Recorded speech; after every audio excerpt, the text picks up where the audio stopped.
আকাশেরই তারাগুলি ঝিলিমিলি ঝিলিমিলি জ্বলছে, গাছে গাছে ফুলগুলো সৌরভে দুলছে। রাসূল এসেছে, সবাই রাসূল এসেছে, হাবিব এসেছে, রাসূল এসেছে, হাবিব এসেছে। আরব দেশে কাবার পাশে মানবের সেরা মানব এসেছে। আল্লাহু আকবার বললেন। আমিনার কোলে চন্দ্র দোলে, গাছে গাছে পাখি সব গান ধরেছে। ওকে এসেছে রাসূল এসেছে, ওকে এসেছেন হাবিব এসেছে। রাসূল এসেছে, হাবিব এসেছে, রাসূল এসেছে, হাবিব এসেছে। সেই বিশ্বনবী সাল্লাল্লাহু আলাইহি সাল্লাম যখন পৃথিবীর ময়দানে আসলেন, পৃথিবীটা কি আলোয় আলোকিত ছিল নাকি অন্ধকারে আচ্ছন্ন ছিল? সেই অন্ধকার আচ্ছন্নর মধ্য দিয়ে কোরআনের দাওয়াত, কালেমার দাওয়াত দিলেন তিনি কে? আল্লাহ না, বিশ্বনবী মুহাম্মদ। وَإِذَا قُرِئَ الْقُرْآنُ فَاسْتَمِعُوا لَهُ وَأَنصِتُوا لَعَلَّكُمْ تُرْحَمُونَ।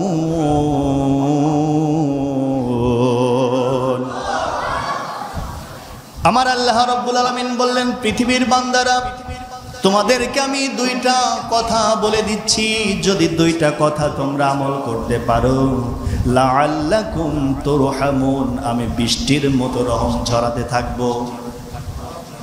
আল্লাহু আকবার বলবেন না? সেই দুইটা কাজ কি? যেহেতু আমরা নবীজির সিরাত, জীবন সম্পর্কে জানতে এসেছি, এক নাম্বার, যখন কোরআন থেকে আলোচনা করা হয় সেখানেই যদি তোমরা বসে থাকো, প্রথমেই তোমরা মনোযোগটা যিনি বলবে তার দিকে লাগিয়ে দাও। দুই নাম্বার, শুধু মনোযোগ লাগালেই কিন্তু হক আদায় হবে না, শুধুই হক এমনিও কোনো কিছু আদায় হবে না। দুই নাম্বারে মনোযোগ দেওয়ার সাথে সাথে চুপ করে বসে থাকবে কথাকার। আজকে যদি আমরা বসি কিন্তু মনোযোগটা এদিকে থাকে না, চুপ অবশ্যই থাকি। প্রথমেই আল্লাহ বললেন মনোযোগ দাও, তারপরে চুপ থাকো। তিন নম্বরে যখন তোমরা চুপ থাকবে, মনোযোগটা দেবে, লাআল্লাকুম তুরহামুন।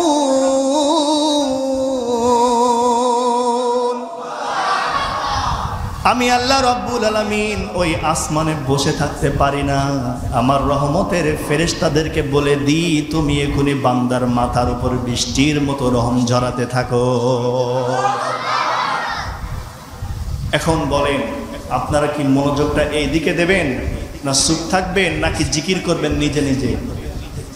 বলেন বলেন আমার ভাইরা, আজকে আমাদের অবস্থা ছাগলের চাইতেও খারাপ। বলেন তো কার চাইতেও?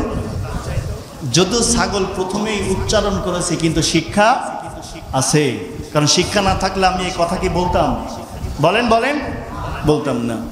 একটা ছাগল যখন বাজারে নিয়ে যায়, কোনো ক্রেতা অথবা বিক্রেতা নিয়ে আসে, এই ছাগল যখন বিক্রি হয়ে যায়, মনে করেন আমার ভাইয়ের হাতে ছাগলের রশি, ছাগলের রশি যখনই দেবেন, ওই ছাগলটা কি পরিবর্তন হয়ে গেল না? বিক্রেতা ক্রেতা পরিবর্তন হলো। এই ছাগল তিনটা চিন্তা করে। কয়টা? আরো আসতে বলেন, কয়টা? তিনটা। খুব গুরুত্বপূর্ণ কথা। তিনটা চিন্তা করে প্রথমেই ভাবে, আমার মালিক যে নতুন মালিকের কাছে আমাকে ধরিয়ে দিল, এই মালিকটা আমাকে বাজার থেকে নিয়ে যাবে কোথায়? কথা বলেন না কেন? দেখবেন যখন নতুন ছাগল বা নতুন গরু, নতুন প্রাণী কিনলে আপনার সাথে বাড়িতে আসতে চায় না। কথা বলেন না কেন? পেছন থেকে লাঠি দিয়ে হাজার বাড়ি মারতে হয়, ঠ্যাঙাতে হয়, তারপরে আসে। এমনকি ওই ছাগল ক্রেতা রাগ হয়ে গেল, ছাগলের রশি দিয়ে ছাগলের মাজাই মারে বাড়ি। কথা বলেন ঠিক কিনা? 2 নাম্বার, ছাগলটি চিন্তা করে আমাকে নিয়ে যাচ্ছে কোথায়, আমাকে কি জব করবে নাকি কি করবে আমি কিছু বুঝতেছি না, কথা বলেন ঠিক কিনা। 3 নাম্বার, ছাগলটি চিন্তা করে বাড়িতে নিয়ে গিয়ে মালিক আমাকে কি নতুন করে আবার নতুন গ্রামে লালন পালন করবে নাকি আমাকে অন্য জনের হাতে তুলে দেবে, কথা বলেন ঠিক কিনা। একটা ছাগল যদি 3টা চিন্তা করে মালিকের দিকে তাকিয়ে থাকে, আমরা তো বিশ্বনবীর বান্দানা উম্মত, কথা বলেন ঠিক কিনা। সেই বিশ্বনবীও এরকম নয়, বিশ্বনবী তো বিশ্বনবী সকল জাহানের নেতা, কথা বলেন ঠিক কিনা। আর সেই নেতার উম্মত আমরা, তাহলে কি আমরা জানতার উম্মত? বলেন বলেন, আমাদের দাম আল্লাহর কাছে আছে না নেই? আছে না নেই? পৃথিবীর কোন নারী হোক পুরুষ হোক এদের কাছে মর্যাদা না থাকলে আল্লাহর কাছে আছে। তাহলে আমরা শ্রেষ্ঠ নবীর উম্মত হওয়ার পরেও আমরা কেন বুঝি না কোনটা সঠিক পথ, কোনটা অন্ধকার পথ, কোনটা আলোর পথ, কোনটা জাহান্নামের পথ, কথা বলেন ঠিক কিনা। ছাগল যদি এই 3টা বিষয়ের উপর চিন্তা ভাবনা করে তার বাড়িতে যায়, তাহলে আপনি আমি চিন্তা ভাবনা না করে কেন কবরের দিকে মুখ ফিরিয়ে যাই, কথা বলেন ঠিক কিনা। তাহলে আমাদের চিন্তার দরকার আছে না নেই? আর এই ছাগলকে যেমন মুনির পেছনে বাড়ি দিয়ে বাড়ি চেনাই, এখন আমাদেরও দায়িত্ব, যদি আপনি সঠিক পথ না চেনেন আপনার পেছনে আমাকে বাড়ি দিলেও দেওয়া লাগবে, কথা বলেন ঠিক কিনা। এখন যদি আমি আপনাদের গায়ে বাড়ি দেওয়ার দুঃসাহস নেই, কিন্তু কোরআন দিয়ে যদি আঘাত করি, সত্য পথটা দেখিয়ে দিই, খুশি না বেজার? আরো জোরে বলেন, কম না বেশি? তাহলে আজ আওয়াজ হবে বেশি। আমার ভাইয়েরা, বিশ্বনবী মুহাম্মদ রাসূলুল্লাহ সাল্লাল্লাহু আলাইহি ওয়াসাল্লাম পৃথিবীর ময়দানে যখন আগমন ঘটল, মরা গাছ জিন্দা হয়ে যায়। যে গাছে ফুল থাকে না সে গাছে ফুল ঘ্রাণে সৌরভ সৌরভে করে। যে মায়ের পেটে সন্তান আসে না সেই মায়ের গর্ভে সন্তান হয়ে যায়। ও আমার ভাইরা, যেখান থেকে আলোর সন্ধান আসে না, আমার নবীর জন্মের সাথে সাথে সেখানে আলোয় আলোকিত হয়ে যায়। আমার ভাইরা, নবীজির জীবনটা কিন্তু এই কোরআন, কথা বলেন না কেন? এই জীবনটা কি? এই কোরআন মানে কি? নবীজির, আরো জোরে বলেন, এই কোরআন মানে কি? এই কোরআনে কোনো মিথ্যা আছে? বলেন বলেন, আমার নবী জীবনে কখনো মিথ্যা কথা কি বলেছে? আরো জোরে বলেন, আমার নবী পৃথিবীর ময়দানে কোনো মানুষকে খুশি করার জন্য কি আল্লাহর কোরআনের আয়াত বাদ দিয়েছে? আরো জোরে বলেন, আমার আল্লাহর নবী রাতের আধারে যা করতেন, স্ত্রীদেরকে বলতেন তোমরা দিনের আলোতে সব প্রকাশ করে দাও। এখন আমাদের জীবন হয়েছে উল্টা।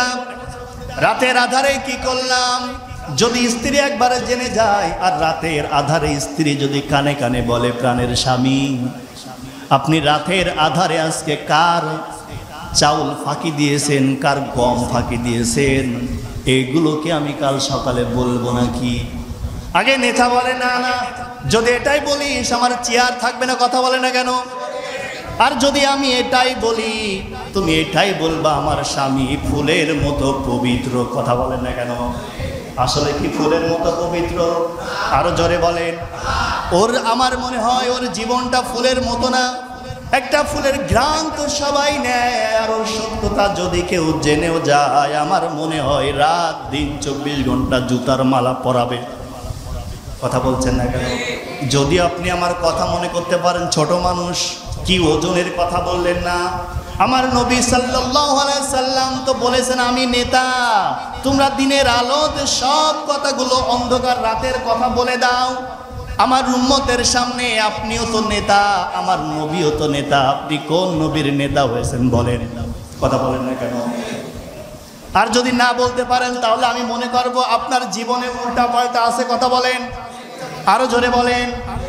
আপনারা নেতা হয়েছেন, কিন্তু এখন দেখা যায় কখন কোন সময় কোন ফ্ল্যাটে কোন দেশে বিভিন্ন মেয়ে নিয়ে আপনারা ফুর্তি করেছেন, বিভিন্ন মেয়ে নিয়ে আপনারা কি না কি করেছেন, সব এখন জাতির সামনে উন্মুক্ত।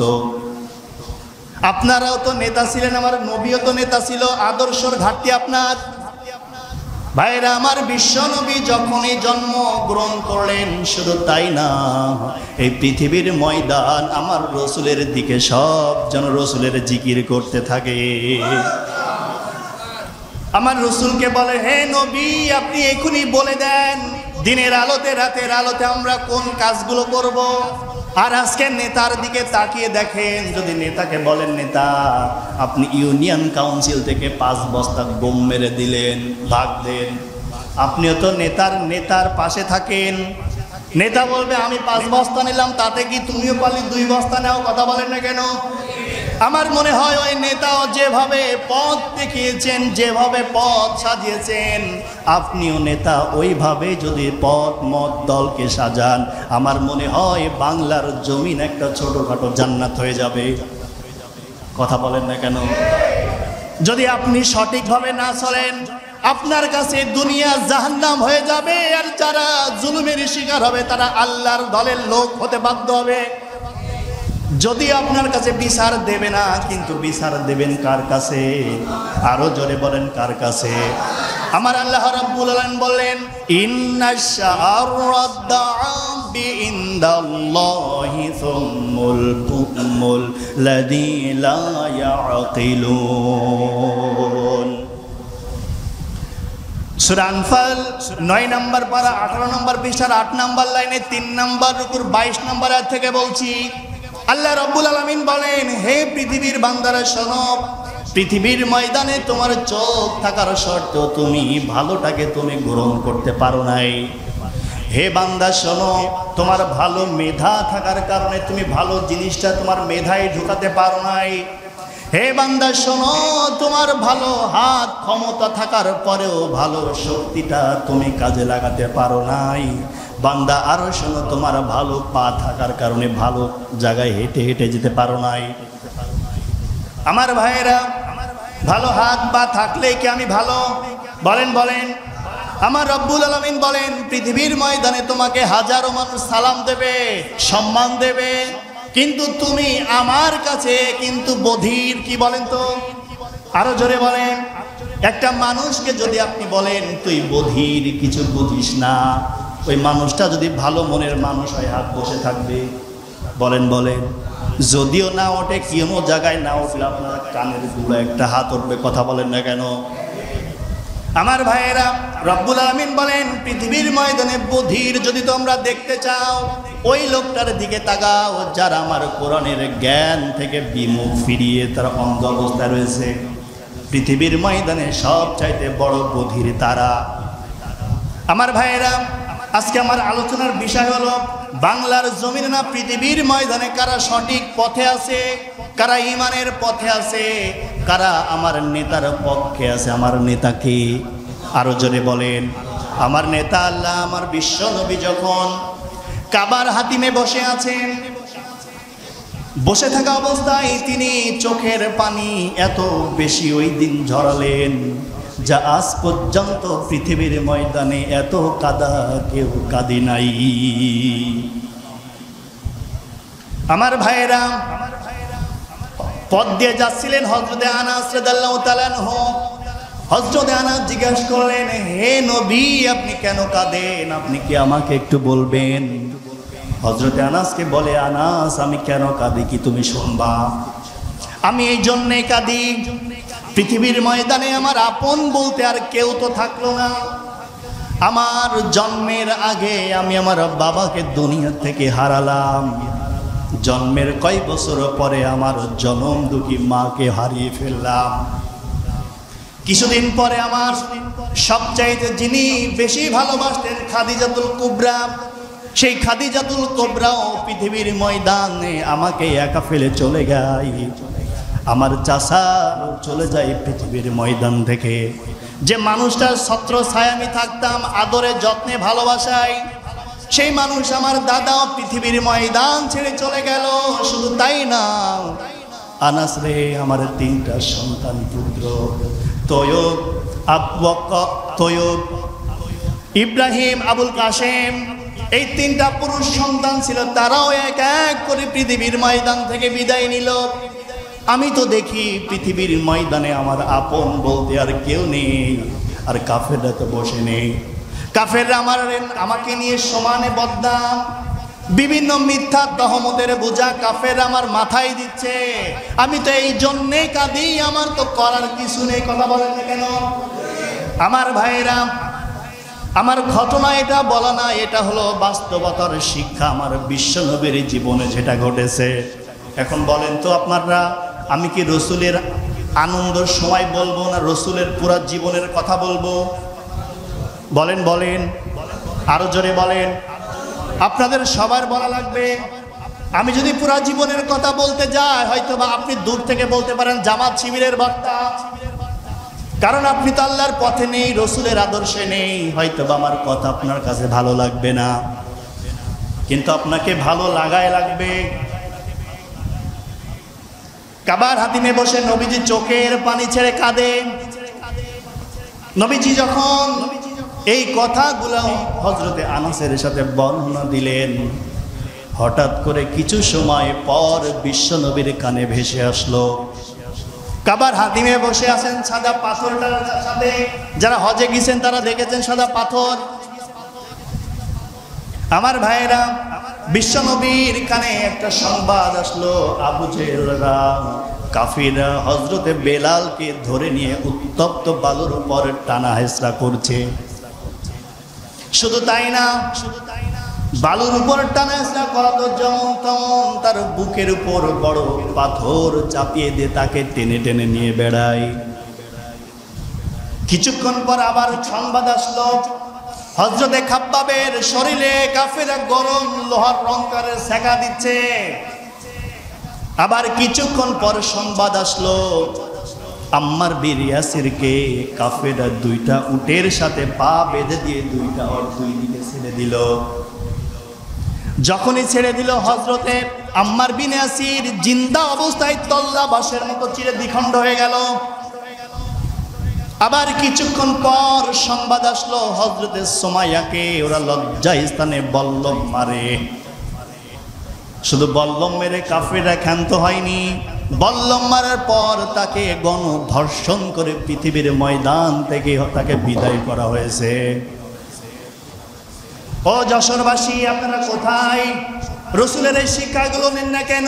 শুধু সালাম কালাম, খাওয়ার শেষে মিষ্টি মুখ, ওইগুলো তো সুন্নাত, রসুলের জীবনও তো মানা। বলেন, আরো জোরে বলেন।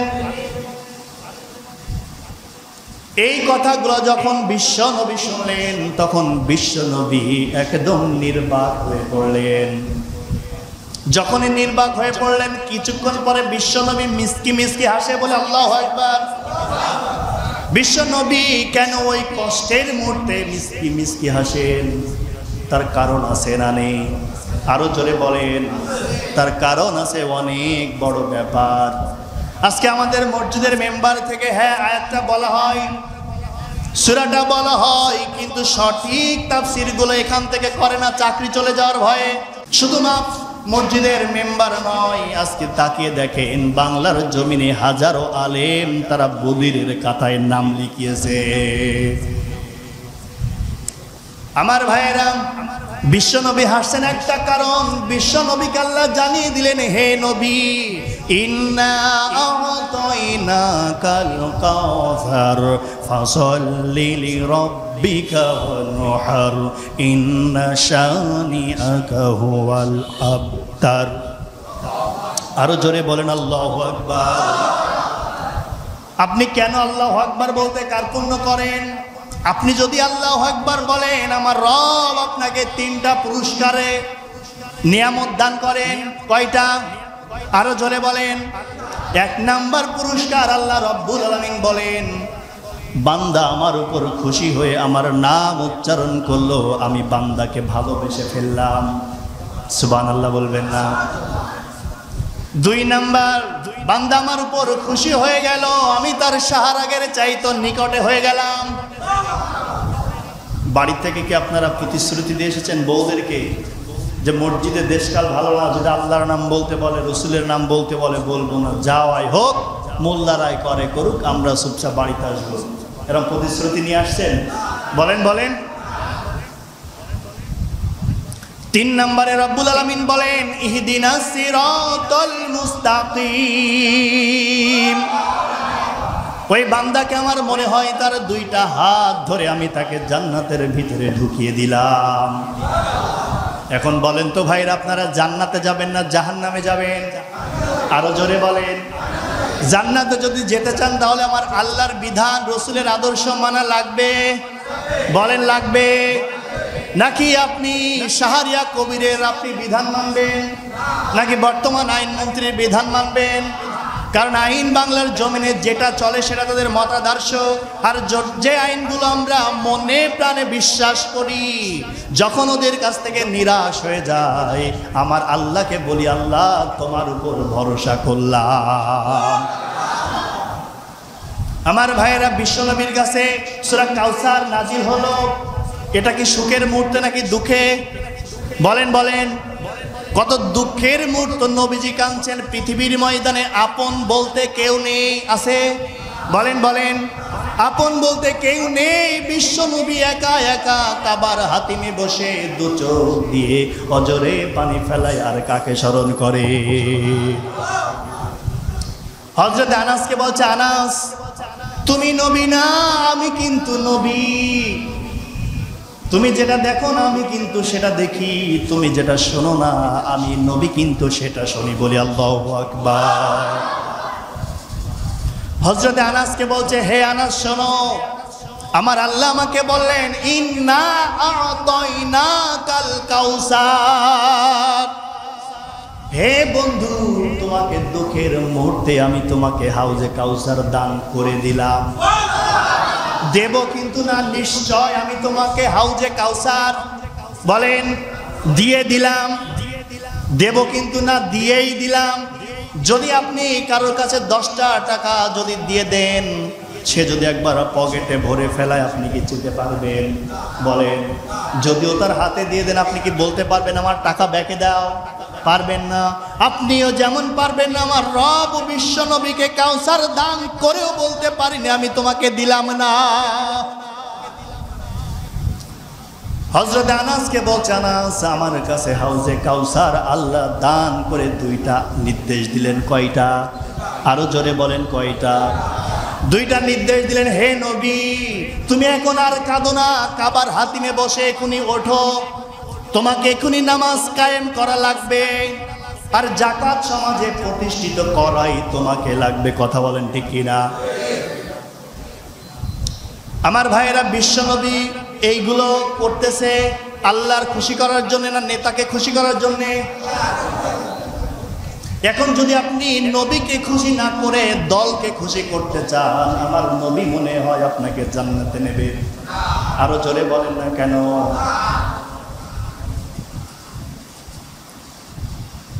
আমার ভাইয়েরা, হযরত আনাসকে বলছে, আনাস আমাকে হাউজে কাউসার দান করে আমার আল্লাহ বললেন এখনই ওঠো, তুমি তোমার কালেমার দাওয়াত শুরু করো। সুবহানাল্লাহ বলতে পারলেন না? এখন আমি এখানে রাখলাম, এখানে রেখে এবার দেখি আল্লাহ কি বলে। ইন্নামা ইয়াখশাল্লাহ মিন ইবাদিহিল উলামা। সূরা ফাতির 22 নম্বর পারা 18 নম্বর 16 নম্বর পৃষ্ঠার 11 নম্বর লাইনের 28 নম্বর আয়াত থেকে বলছে তাফসীর ইবনে কাসির। আল্লাহ রাব্বুল আলামিন বলেন, হে বান্দারা তোমরা শোনো, পৃথিবীর ময়দানে প্রকৃত ঈমানদার মানুষ পাবে কখন? আর পৃথিবীর ময়দানে সব চাইতে আমাকে ভয় করে একমাত্র আলেমরা। কারা? আরো জোরে বলেন, আরো জোরে বলেন। পৃথিবীর ময়দানে আল্লাহকে ভয় করে কারা? এখন আলেম কারা আমাদের জানার দরকার আছে না নেই? আরো জোরে বলেন। রব্বুল আলামিন বলেন পৃথিবীর ময়দানে সব চাইতে আলেমরা, জ্ঞানী আলেমরা আমাকে ভয় করে। সুবহানাল্লাহ বলতে পারবেন না? আলেম তো আমরা এখন চিহ্নিত করি, মুখে লম্বা দাড়ি, মাথায় লম্বা টুপি, গায়ে লম্বা জুব্বা, এগুলো দেখে বর্তমান সময়ে আমরা কিন্তু আলেম নির্বাচন করতে বাধ্য হই। কথা বলছেন না কেন? যদি এইগুলোই দেখে আলেম আপনারা চিন্তা ভাবনা করেন, তাহলে আপনি এখানে আসেন। রবীন্দ্রনাথ ঠাকুর কি দোষ করেছে? তার মাথায় কি টুপি নেই? বলেন না কেন? মুখে কি দাড়ি নেই, গায়ে কি জুব্বা নেই, তা ওকে আল্লাহর ওলি বলেন না কেন? আল্লাহর ওলি পাবেন কোথায়? আমার রব্বুল আলামিন বলেন, ইন্না শাররাদ দাবি, যারা আলেমদের কাতারে পড়বে না তারা কিন্তু বধিরের কাতারে পড়বে। কথা বলেন না করো। ওয়ামান আজলামু মিম্মান কাদামা শাহাদাতান ইনদাহু মিনাল্লাহ। সূরা বাকারা প্রথম নাম্বার পারা 20 নম্বর পৃষ্ঠার 11-13 নম্বর লাইনের 140 নম্বর আয়াতে পাবেন। আমার রব্বুল আলামিন বলেন, হে বান্দারা শোনো, তোমরা বিভ্রান্তিতে পড়বে না কখনোই। প্রকৃত মানুষ আলেমকে, মুমিনকে কোথায় পাবে, কিভাবে পাবে? তোমাদের মধ্য থেকে কিন্তু এরাও থাকবে, অতএব তোমরা এদেরকে চিনে নাও। যেমন আমার নবীকেও আবু জেহলরা কিন্তু ধোঁকা দিয়েছিল। কথা বলেন না কেন? আব্দুল্লাহ বিন উবাই বিশ্ব নবীকে ধোঁকা দিয়েছিল। আজকে আমাদের সমাজে আব্দুল্লাহ বিন উবাই না থাকলে তার উত্তরসূরি আছে না নেই? আরো জোরে বলেন। তারাও কিন্তু ধোঁকা দেওয়ার জন্য বসে আছে, আপনাকে কিন্তু আপেল আর আঙ্গুর খাওয়ানোর জন্য বসে নেই। আমার ভাইয়েরা, আল্লাহ রাব্বুল আলামিন বলেন, পৃথিবীর ময়দানে ওদের যখন কোরআনের আলোচনা করে, জাতির সামনে আলোচনা করে আলোর পথের আনার দিশা তুমি দিবে, এক শ্রেণীর মানুষ কিন্তু পেছন থেকে মুখ গুটিয়ে বিশৃঙ্খলা করে চলে যাবে। কথা বলেন না কেন? এটা কি আমাদের দেশে নেই? আরো জোরে বলেন। যদিও থাকে, অত্যন্ত যশোরে এই জায়গায় নেই। নেই মানে ধরবো, নাম ধরবো? সব জানি কিন্তু বলতে পারি না।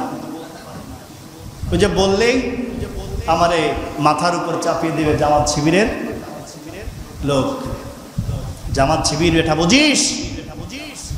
এই পৃথিবীর ময়দানে আমার দৃষ্টিতে যেটা ধরা পড়েছে, বর্তমান সময় না, পৃথিবীর শুরু থেকে জামাত ইসলাম শিবির যখন থেকে শুরু থেকে, শিবির আমার আল্লাহ রসুলও করেছেন। সুবহানাল্লাহ বলেন না কেন? এরা যারা কথা বলে, এরা বাপদাদার কথা বলে না। এরা কিছু না বললেও আল্লাহর কোরআনের আয়াতকে একটা একটা করে অর্থ বলে জাতিকে সুদিনের সাথী করার জন্য তারা চেষ্টা করে। কথা বলে না কেন?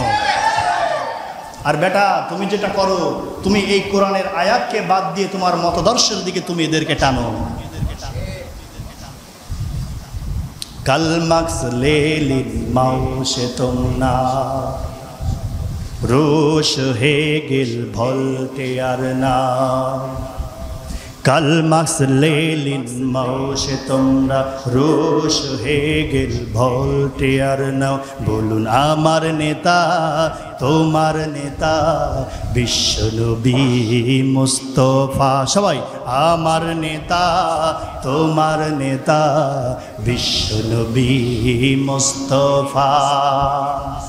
একাধারে তিনি রাখাল শ্রমিক, যুদ্ধের ময়দানের সেনাপতি। কথা বলেন না কেন? একাধারে তিনি রাখাল শ্রমিক, যুদ্ধের ময়দানের সেনাপতি।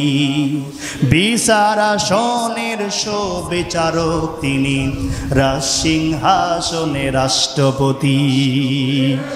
বলো আমার নেতা, তোমার নেতা বিশ্বনবী মুস্তফা। বলুন আমার নেতা, তোমার নেতা বিশ্বনবী মুস্তফা। কি নেতা আমাদের! তিনি রাখালো চালিয়েছেন, রাখালো দায়িত্ব পেয়েছেন। তিনি যুদ্ধের ময়দানেরও সেনাপতি হয়েছেন। তিনি রাজ সিংহাসনের কি হয়েছেন? জোরে বলেন, রাষ্ট্রপতি। এরকম রাষ্ট্রপতি পৃথিবীর ময়দানে কি আর পাবো? বলেন বলেন। এরকম রাষ্ট্রপতি পৃথিবীর ময়দানে কিয়ামত পর্যন্ত আসবে না। কথা বলেন ঠিক কিনা? হ্যাঁ আসবে। কারা আসবে? যারা লাউ খেয়ে কদুর দোষ দেয়। কথা বলেন ঠিক কিনা? যারা পেঁপে খেয়ে আঙ্গুরকে দোষ দেয়, এরকম নেতা আসবে না।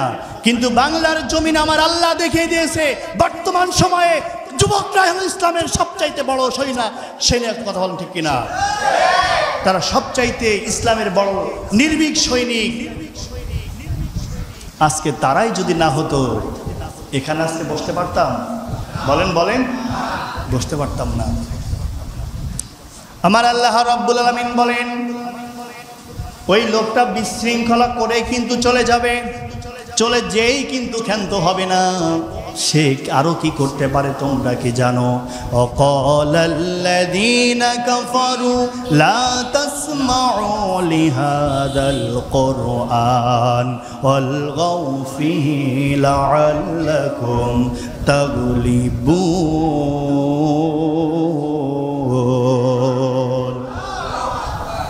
সূরা হামিম সাজদা 24 নম্বর পারা 18 নম্বর পৃষ্ঠার 8 নম্বর লাইনের 4 নম্বর রুকুর 26 নম্বর আয়াত থেকে বলছি।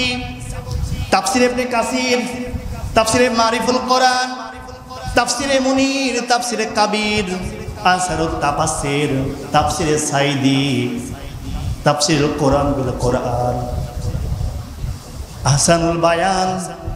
আমি কমপক্ষে 10টা থেকে 12টা তাফসির মিলে দেখলাম এই আয়াতের কথা একই। সুবহানাল্লাহ বলতে পারলেন না? আল্লামা সানাউল্লাহ পানিপতি রহমতুল্লাহ আলাইহি নিজেই বর্ণনা দিয়েছেন, ও পৃথিবীর বান্দারা, ও পৃথিবীর মানুষেরা, তোমরা কি জানো আল্লাহর পক্ষ থেকে যে ওহী এসেছে তার মধ্যে কাফেরদের পরিচয় আমার রব কিন্তু ছড়িয়ে দিলেন। এই কাফেরদেরকে পাবে কোথায়? কাফেরদেরকে খারাপ জায়গায় পাবে না। কথা বলে না কেন? শয়তান কিন্তু মনিহারে বসে নেই, শয়তান কিন্তু মসজিদে কাতারে কাতারে। কথা বলেন? শয়তান কিন্তু বিভিন্ন খারাপ জায়গায় বসে নেই, শয়তান কিন্তু হেফজখানায় কোরআনের প্রত্যেকটা কাতারে কাতারে।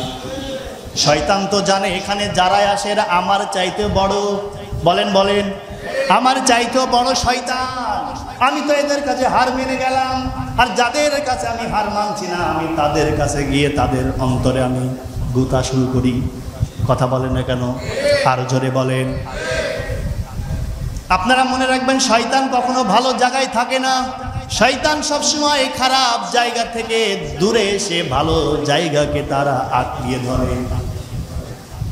আল্লাহ রাব্বুল আলামিন বলেন, পৃথিবীর ময়দানে যারা কোরআন থেকে আলোচনা করে জাতিকে সতর্কর বাণী দেবে, তোমরা এখনই আল্লাহর দলে অন্তর্ভুক্ত হও, রাসূলের আদর্শের দিকে তোমার জীবনটা লাগিয়ে দাও।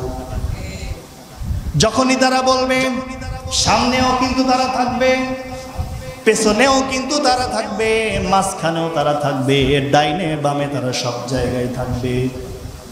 তারা কিন্তু তোমাদেরকে কানে কানে বলবে মাওলানা যা বলছে মিথ্যা। বলেন তো কি? আরো জোরে বলেন। কিন্তু ওই লোকটা জানে এই মাওলানা হাফেজ কারি মুফতি মুহাদ্দিস যেটা বলছে এটা হক, এটা সত্য। আমার ভাইরা যখনই সে জানবে তখন বলবে এটাকে এখনই আমরা এই সমাজ থেকে বিতাড়িত করার চেষ্টা করি, আর চেষ্টা যদি নাই করি আমাদের ক্ষমতার চেয়ার এখনই গেল। কথা বলে না কেন? আমার ক্ষমতার চেয়ার কিন্তু এখনই গেল, এমন যাবে হয়তোবা জীবনে আর কখনোই পাবো না। তখনই আলেমদেরকে সে গলা চেপে ধরতে বাধ্য হয়, কারণ আলেম যদি যেটা বলে ওটা সমাজের মানুষ যদি মেনে নিয়ে আমল করে, ওর ক্ষমতা কুশ্চিনকালেও শয়তানের পা জড়িয়ে কান্দ আসবে না। তখনই ও পেছন থেকে সবাইকে বলে, তোমরা যদি বিজয়ী হতে চাও, বলেন তো কি? হে মানুষ, তোমরা যে আলেমের কথা শুনছো, তোমরা যদি বিজয়ী হতে চাও, কাঙ্ক্ষিত মঞ্জিলে পৌঁছাতে চাও, এখনই এই মাওলানার গলাটাকে চেপে ধরো। খবরদার যেন কোরআনের সঠিক কথাগুলো না বলতে পারে। আর যখন এই কথাগুলো বলবে তখন তারা বলবে তোমরা কিন্তু বিজয়ী হতে পারবে না, তোমরা যদি ওকে বাধা দাও তাহলে তোমরা বিজয় লাভ করবে। এখন বিজয় লাভ করার জন্য শয়তানরা কি বসে থাকে? শয়তান বসে থাকে। আর বিজয়কে সফলতা করে কাঙ্ক্ষিত মঞ্জিলে পৌঁছানোর জন্য মুমিনরা চাতক পাখির ন্যায় বসে থাকে। আমার ভাইয়েরা, তাহলে আমি বুঝতেছি কাফেররা কিন্তু বসে নেই, ওরা সমান তালে কিন্তু দৌড়াচ্ছে। কথা বলেন ঠিক কিনা? এইবার আসেন, প্রকৃত মুমিন পাবেন কোথায়? ইন্নামাল মুমিনুনা আল্লাযীনা ইযা যুকিরাল্লাহু ওয়াজিলাত কুলুবুহুম ওয়া ইযা তুলিয়াত আলাইহিম ইলা আখির আয়াত। সূরা আনফাল 9 নম্বর পারার 4 নম্বর পৃষ্ঠার 2 নম্বর লাইনে পাবেন, এটা 2 নম্বর আয়াত। রব্বুল আলামিন বলেন, মুমিন কারা তোমরা কি জানো? মুমিন তো তারা যারা পৃথিবীর ময়দানে যারা কোরআন থেকে কথা বলে, কথাগুলো শোনার জন্য তাদের অন্তরটা কেঁদে কেঁদে ওঠে। কথা বলেন ঠিক কিনা? এখন আপনি কি মুমিন নাকি জালেম না শয়তান, এটা আপনার কাছে। 2 নম্বরে যখন তারা কোরআনের সঠিক ব্যাখ্যাগুলো শুনবে তখনই তারা আল্লাহর পক্ষ থেকে রহমত পাবে। শুধু রহমত পাবে ক্ষান্ত হবে না, আল্লাহ তাদের ঈমান বৃদ্ধি করতে বাধ্য হবে। 3 নম্বরে রব্বুল আলামিন বলেন, আমি তাদেরকে কি করব তোমরা কি জানো? আমি তাদেরকে কি করব? পৃথিবীর ময়দানে আমি তাদের শ্রেষ্ঠ উম্মত বলে ঘোষণা করব। এখন যদি শ্রেষ্ঠ বান্দা হিসেবে আপনাকে ঘোষণা করতো তাও ব্যাপার ছিল, কিন্তু আল্লাহ কেন আপনাকে শ্রেষ্ঠ উম্মত বলে ঘোষণা করছেন? রব্বুল আলামিন বলেন, তোমরা যদি আমাকেই ভালোবাসো, আমার নবীকে তোমরা অনুসরণ করো। কথা বলবে কেন? কুল ইন কুনতুম তুহিব্বুনাল্লাহ ফাত্তাবিউনি ইউহিব্বুকুমুল্লাহ আল্লাহু গফুরুর রহিম। লাকির আয়াতটা কিছু অক্ষর পড়ে গেছে। এই সূরাটি পাবেন সূরা নিসা 3 নম্বর পারা, সূরা আল ইমরান 3 নম্বর পারা 13 নম্বর পৃষ্ঠা 6 নম্বর লাইনের 131 নম্বর আয়াতে পাবেন। এটা তাফসীর ইবনে কাসির থেকে বলছি। আমার রব্বুল আলামিন বলেন, হে পৃথিবীর বান্দারা শোনো, যখনই তোমরা আমার নবীকে ভালোবাসার জন্য মাতোয়ারা হবে, কখনোই হবে না। যদি তোমরা আমাকেই ভালোবাসো তবে আমার রাসূলকে অনুসরণ করো। কথা বলেন না কেন? এখন ভাইয়ের আমার বলেন তো দেখি, আমরা যদি রাসূলকে ভালো না বেশে অনুকরণ না করে আল্লাহকে ভালো না বেশে পীরকে ভালোবাসি, বলেন বলেন, আল্লাহ খুশি, রাসূল খুশি, তাহলে কেন আজকে আল্লাহর ভালোবাসা বাদ রেখে আমরা কেন পীরের পায়ে সেজদা করি? আর শুধু তাই না, আমি হাজারো দেখেছি বাংলার জমিনে এখন ল্যাংটা বাবার মাজারও হতে তারা বাধ্য করেছে। কথা বলেন না কেন? বিভিন্ন খানকা তৈরি করে বসে আছে, বিভিন্ন মেয়ে ছেলে তারা খেলা করে, পায়ে সিজদা দেয়, কপালে চুমু খায়। আমার বলেন, আল্লাহ রাব্বুল আলামিন বলেন, আমাকেই যদি ভালোবাসো রাসূলকে অনুকরণ করো। এখন যদি আপনি নেতা আর আল্লাহকে বাদ দিয়ে ওই পীরকে, ভণ্ড পীরের পায়ে সিজদা করেন, আমার মনে হয় আল্লাহ আপনার জান্নাতে নিয়ে গোশত খাওয়াবে, জান্নাতে নিয়ে মনে হয় আঙ্গুর দেবে, জান্নাতে নিয়ে আপনাকে এমন কষা কষবে আপনি শয়তানের নামও ভুলে যাবেন। আল্লাহ রাব্বুল আলামিন বলেন, খবরদার বান্দারা, পৃথিবীর সব মিথ্যা ইসলামকে বাদ দিয়ে তোমরা আগে আমার রশ্মি ধরো।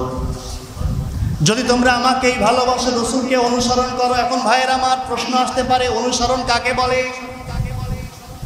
অনুকরণ কাকে বলে? আমার ভাই যদি এখন আমার সামনে দিয়ে হেঁটে যায়, আমি ভাইকে অনুসরণ করছি, কথা বলছেন না কেন? আমার ভাইকে আমি দেখবো সে ডান পা ফেলে বাম পা কিভাবেই দূরত্ব ফেলছে। যদি তাকে অনুকরণ করেন তাহলে আপনি এটা দেখবেন, আর যদি তাকে খালি ভালোবাসেন তাহলে আপনি অনুসরণ দেখবেন না। সে ডান পা সামনে রেখে বাম পা আরেকটু সামনে কতটা ডিস্টেন্স নিচ্ছে, জায়গা নিচ্ছে, এটা দেখে দেখে আপনি তার সাথে হাঁটার নাম অনুকরণ করা। রাসূলকেও এরকম ভাবে অনুকরণ করতে হবে। রাসূল কি করে সমাজকে নেতৃত্ব দিয়েছেন, খারাপ জায়গাকে কেমন করে গুড়িয়ে দিয়ে ইসলামের বিজয় নিশান সেখানে উড়িয়েছে, এটার নাম দেখে দেখে অনুকরণ করাকে বলা হয় অনুসরণ করা। কথা বলেন না কেন? এখন আপনি যদি আপনার বিপরীত চলেন, আল্লাহ খুশি হবেন না, পৃথিবীর নেতা নেত্রীরাও খুশি হবে না। কথা বলেন ঠিক কিনা?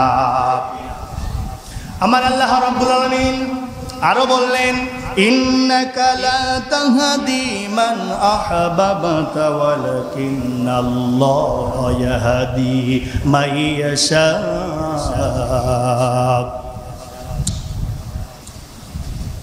রাব্বুল আলামিন বলেন, হে পৃথিবীর বান্দারা, তোমরা কি জানো পৃথিবীর ময়দানে তোমরা যেদিকে ছুটছো ওরা কিন্তু অন্ধকার পথ। কি পথ? আরো জোরে বলেন না কেন? পৃথিবীর ময়দানে আপনি যেভাবে ছুটবেন ওইটা কিন্তু অন্ধকার পথ। আপনি যদি সত্য পথে আসেন আপনি কাউকে হেদায়েত দিতে পারবেন না। আপনি আমি কি হেদায়েত দেওয়ার মালিক? বলেন বলেন। আমার নবীও হেদায়েতের মালিক ছিলেন না? আমার রব্বুল আলামিন বলেন, হে নবী, কার জন্য তুমি হেদায়েত চাও? তোমার দাদা তোমার চাচার জন্য কেন হেদায়েত চাও? তারা তো আমাকে ভালোবেসেছে, তোমাকে ভালোবাসেনি, তোমাকে অনুসরণ করেনি। তোমাকে তারা ভালোবেসেছে। যদি তোমাকে অনুসরণ করত, অনুকরণ করত, তাহলে তোমার কালেমা গ্রহণ করত। কথা বলেন। কারণ তোমার কালেমাই গ্রহণ করেনি, তুমি কেন তাদেরকে হেদায়েত দিচ্ছ, হেদায়েতের পথে ডাকছ? আমি আল্লাহ জানি কাকে হেদায়েত দেব আর কাকে না দেব। কথা বলেন না কেন? এ কারা উঠছে গো? এ যারা উঠতেছে দুইটা কারণে বাইরে যাবে। কয়টা? বলেন বলেন। দুইটা কারণে। এক নাম্বার পর্চা, দুই নাম্বার বিড়ি টানা, পিটানা। বলেন। হাসছেন কেন? যারা হাসছেন আমি জানি আপনারাই খান। এখন এ যারা বিড়ি টানার জন্য যাবে, এদেরকে যদি কোরআনের খুচরা পড়ে 17 বার না 70 বার যদি পানি খাওয়ানো হয়, ওদের বিড়ির নেশা যাবে না। কারণ ওদের নেশা ধ্যান জ্ঞান কার দিকে? ওই চুমোর দিকে, এর দিকে। এখন বিড়ি খান খারাপ দেখে একটু হাত তোলেন তো ভাই, বুকে সাহস রেখে বলবেন। আমি কিছু বলবো না, একটা ওসিয়াত করবো। বলেন তো বিড়ি খান খারাপ? ওই তো একজন আল্লাহর বান্দা পাওয়া গেছে। দোষ তো ওনার না, দোষ ওনার বউ। যদি বলেন বোধ দোষ দেবেন কেন? যারা বিড়ি খায় এরা নামাজ আসলো জামার পোশাক দিয়ে গন্ধ ছুটে। কথা বলেন না কেন? এদের পাশে দাঁড়ানো মুশকিল। তাহলে ওর বউর সাথে থাকে কি করে? এটা তো আমার প্রশ্ন। আমি দেখবো এই আলোচনাটা অনেক দূরে যাবে। যারা বিড়ি খায় মা বোনদেরকে বলছি সাবধান, এদেরকে আপনাদের কাছ থেকে আলাদা করে দেন। শয়তান থাকে কোথায় দেখবো। ভাইরা কেউ উঠবেন না, কারণ আপনারা যদি এখান থেকে ওঠেন বিশৃঙ্খলা তৈরি হবে। আর বিশৃঙ্খলা যদি তৈরি হয় আপনার পক্ষে আল্লাহর রহমত বলেন আসবে না। আমার ভাইয়েরা, আমি কি শেষ করে দেব? আল্লাহ রাব্বুল আলামিন বলেন, হে নবী, তুমি কার জন্য আমার কাছে হেদায়েত চাও? কারণ লোকটা তো মুশরিক, মুশরিকের জন্য হেদায়েত চাও তোমার জন্য উচিত নয়। কথা বলছেন না কেন? আমার ভাইয়েরা, আজকে আমরা কেন মুশরিকদের জন্য দোয়া করব? আমার আল্লাহ রাব্বুল আলামিন নিজেই নিষেধ করে জানিয়ে দিয়েছেন, ও পৃথিবীর বান্দারা শোনো, মা কানা লিনাবিয়্যি ওয়াল্লাযীনা আমানু আইয়াস্তাগফিরু লিল মুশরিকিনা ওয়ালাউ কানু উলি কুরবা মিন বা'দি মা তাবায়্যানা লাহুম আনহুম আসহাবুল জাহিম। সূরা তাওবা 11 নম্বর 4 নম্বর পৃষ্ঠা 4 নম্বর লাইন 113 নম্বর আয়াত থেকে বলছি। এটাও তাফসিরে ইবনে কাসিরে পাবেন, তাফসিরে বাইজাবিতে পাবেন, তাফসিরে ইয়াকিতাতে পাবেন। আমার ভাইয়েরা, নবীজি চাচার জন্য দোয়া করছেন। আমার রব্বুল আলামিন বলেন, হে নবী, আপনি কার জন্য হাত তুললেন? লোকটা তো মুশরিক। আপনাকে যদিও সে ভালোবাসে, আপনি সেই ক্ষেত্রে তার জন্য আমাকে দোয়া করতে পারেন, কিন্তু দোয়া করছেন কার জন্য? লোকটা তো মুশরিক। এই দোয়া আমি নেব না। আমার ভাইয়েরা, নবীকে বলার পরে আমার আল্লাহ বললেন, হে নবী, তোমার উম্মতদেরকে জানিয়ে দাও, যদি কোনো মুশরিক কোনো মুমিন বান্দাদের ভিতরে থাকে। কথা বলেন। যদি আজকে কোনো মুমিন বান্দা এখান থেকে আলোচনা করছে, শুনতেছে তার বাপ মারা গেছে, এখন বলেন তো লোকটা তার বাপ ছিল মুশরিক, বলেন আরো জোরে বলেন। আমার রাসূলকে আল্লাহ বললেন, হে নবী, আপনি কার জন্য দোয়া করছেন? লোকটা তো মুশরিক। আমার আল্লাহ হাত ধরে দেখিয়ে দিচ্ছেন, খবরদার ওর জন্য দোয়া করলে আমি গ্রহণ করব না। যদি তোমার কোনো উম্মতরা যদি মুমিন বান্দা হওয়ার পরে আত্মীয় স্বজনরা মুশরিক থাকে, আর সে ব্যক্তি যদি দোয়া করে, আমি সেই দোয়া নেব না, ফেরত দেব। কথা বলেন ঠিক কিনা? এখন বলেন তো আপনি কোন কারণে তাদেরকে মাফ করবেন?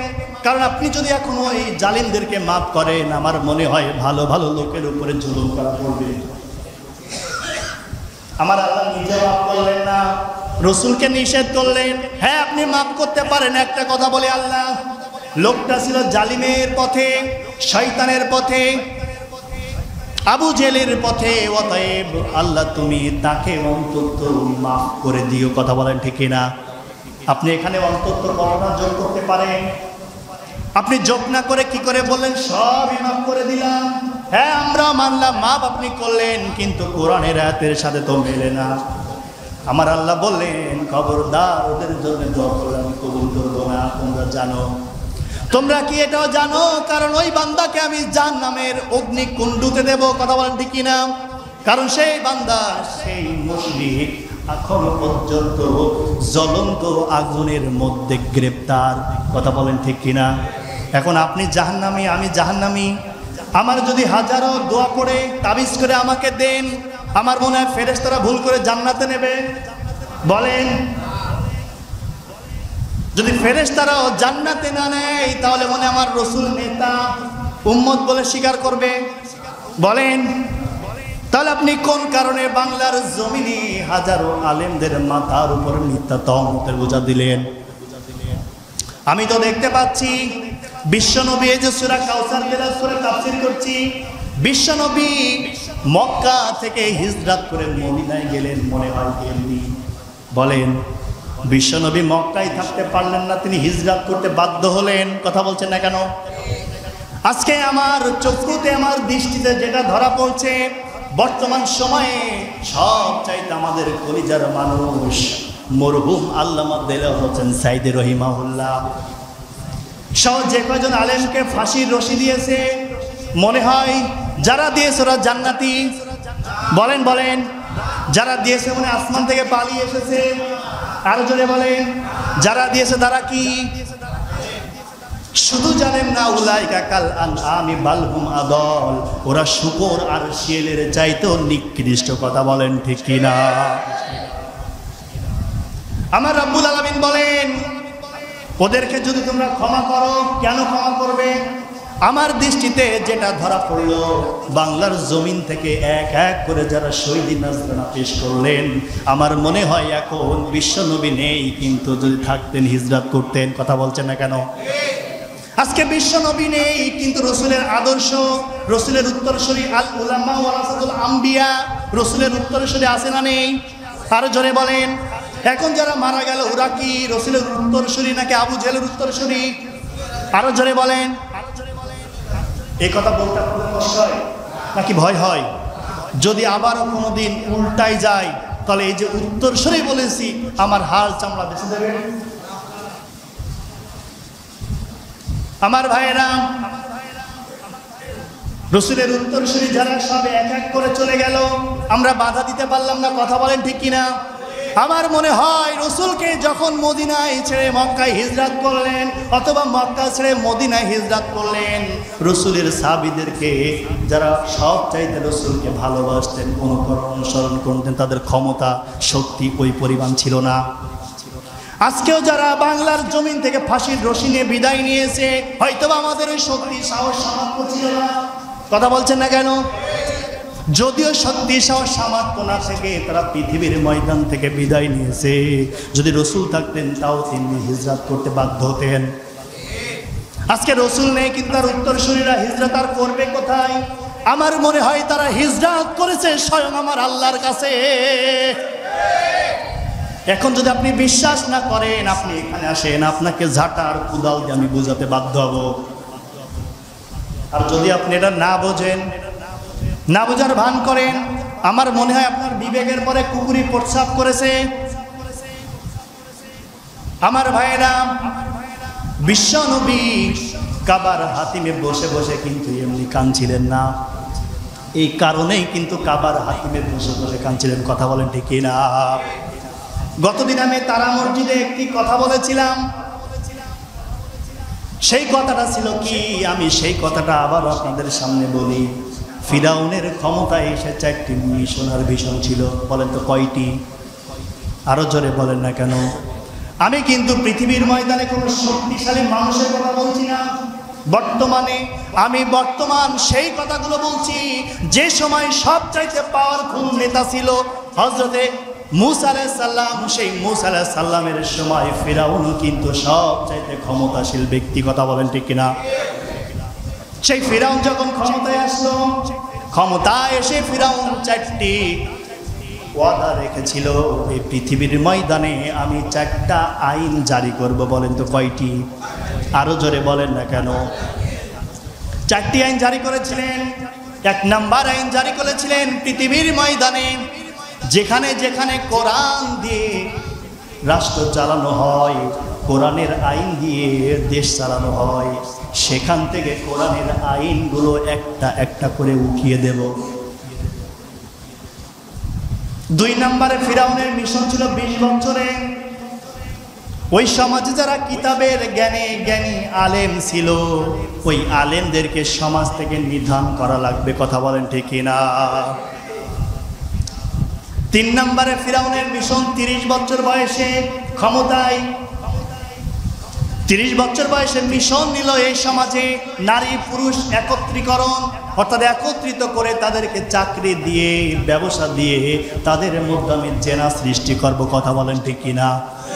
যদিও এখন আমাদের দেশে নেই, কনে আছে আমাদের দেশে নেই। আপনি যা বলছেন ভুল বলছেন। যদি থাকে তাহলে আপনার বিবেক গেল কোথায়? তার প্রতিবাদ কেন করেন না? আমরা প্রতিবাদ করতে পারছি না, আমাদের সে শক্তি সাহস নেই, কথা বলেন ঠিক কিনা? আমার রসুলকেও ওরা 4টা তহমতের বোঝা দিয়েছিল। কয়টা? কারণ তার শক্তি ছিল না ওই সময়, যে সময় তারা পৃথিবীর থেকে আপনজন সব বিদায় নিলেন। আমি সেই কথাগুলো সামনে বলবো, ওই কথা বলে আমি আলোচনা এখানে ইতি টানবো। 3 নাম্বার, নারী পুরুষ একত্রীকরণ করে তারা ওই সমাজে মহিলা এবং ছেলে দিয়ে সম্পর্ক তৈরি করবে। কি করবে বলেন? এখন মনে করেন ইউনিয়ন কাউন্সিল পাশে, এই ইউনিয়ন কাউন্সিলে ওয়ার্ড মেম্বার আছে না নেই মহিলা? বলেন না কেন? আমি যদিও ওয়ার্ড মেম্বার মহিলার কথা বললাম, যদিও মহিলাটা ভালো, কিন্তু অন্য অফিসে যে মহিলারা চাকরি করছে সব মনে আল্লাহর ফেরেশতা।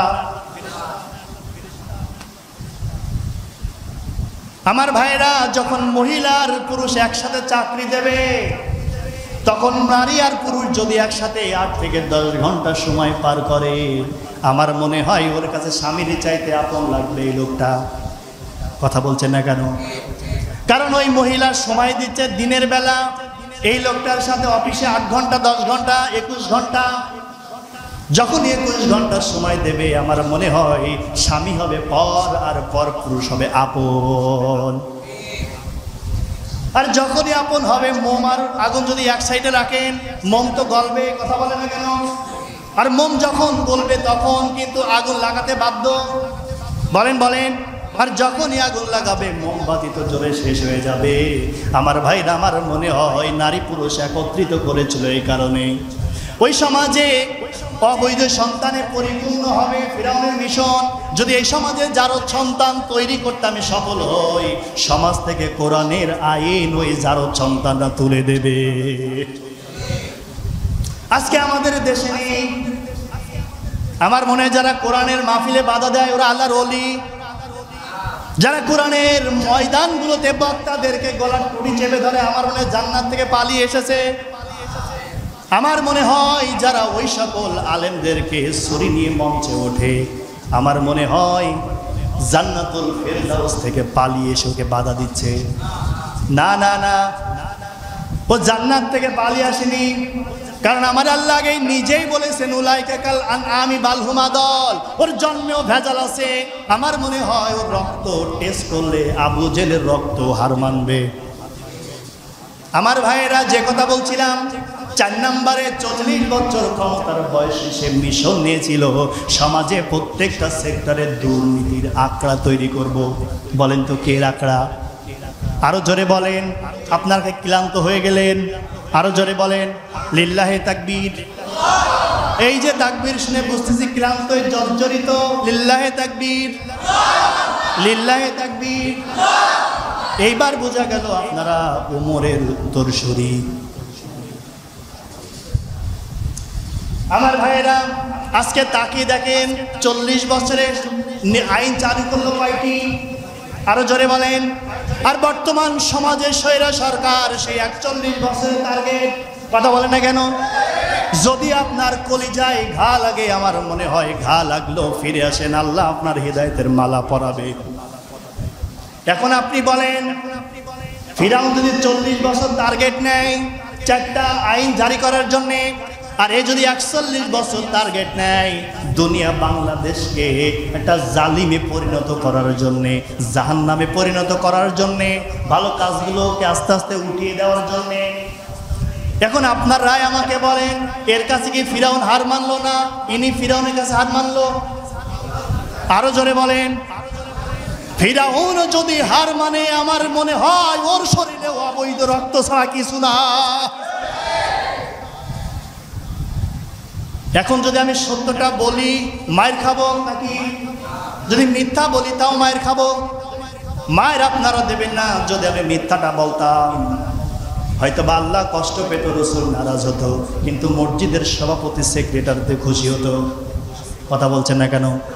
যদিও মসজিদের সভাপতি ভালো, চাঁপাইনবাবগঞ্জ মাহফিলে গেলাম, মসজিদের সভাপতি, মাহফিলের সভাপতি বাড়ির ভিতর থেকে আমাকে বলছে, হুজুর আজকে মাহফিলের যিনি প্রধান, সবচাইতে গুরুত্বপূর্ণ নাম সভাপতি।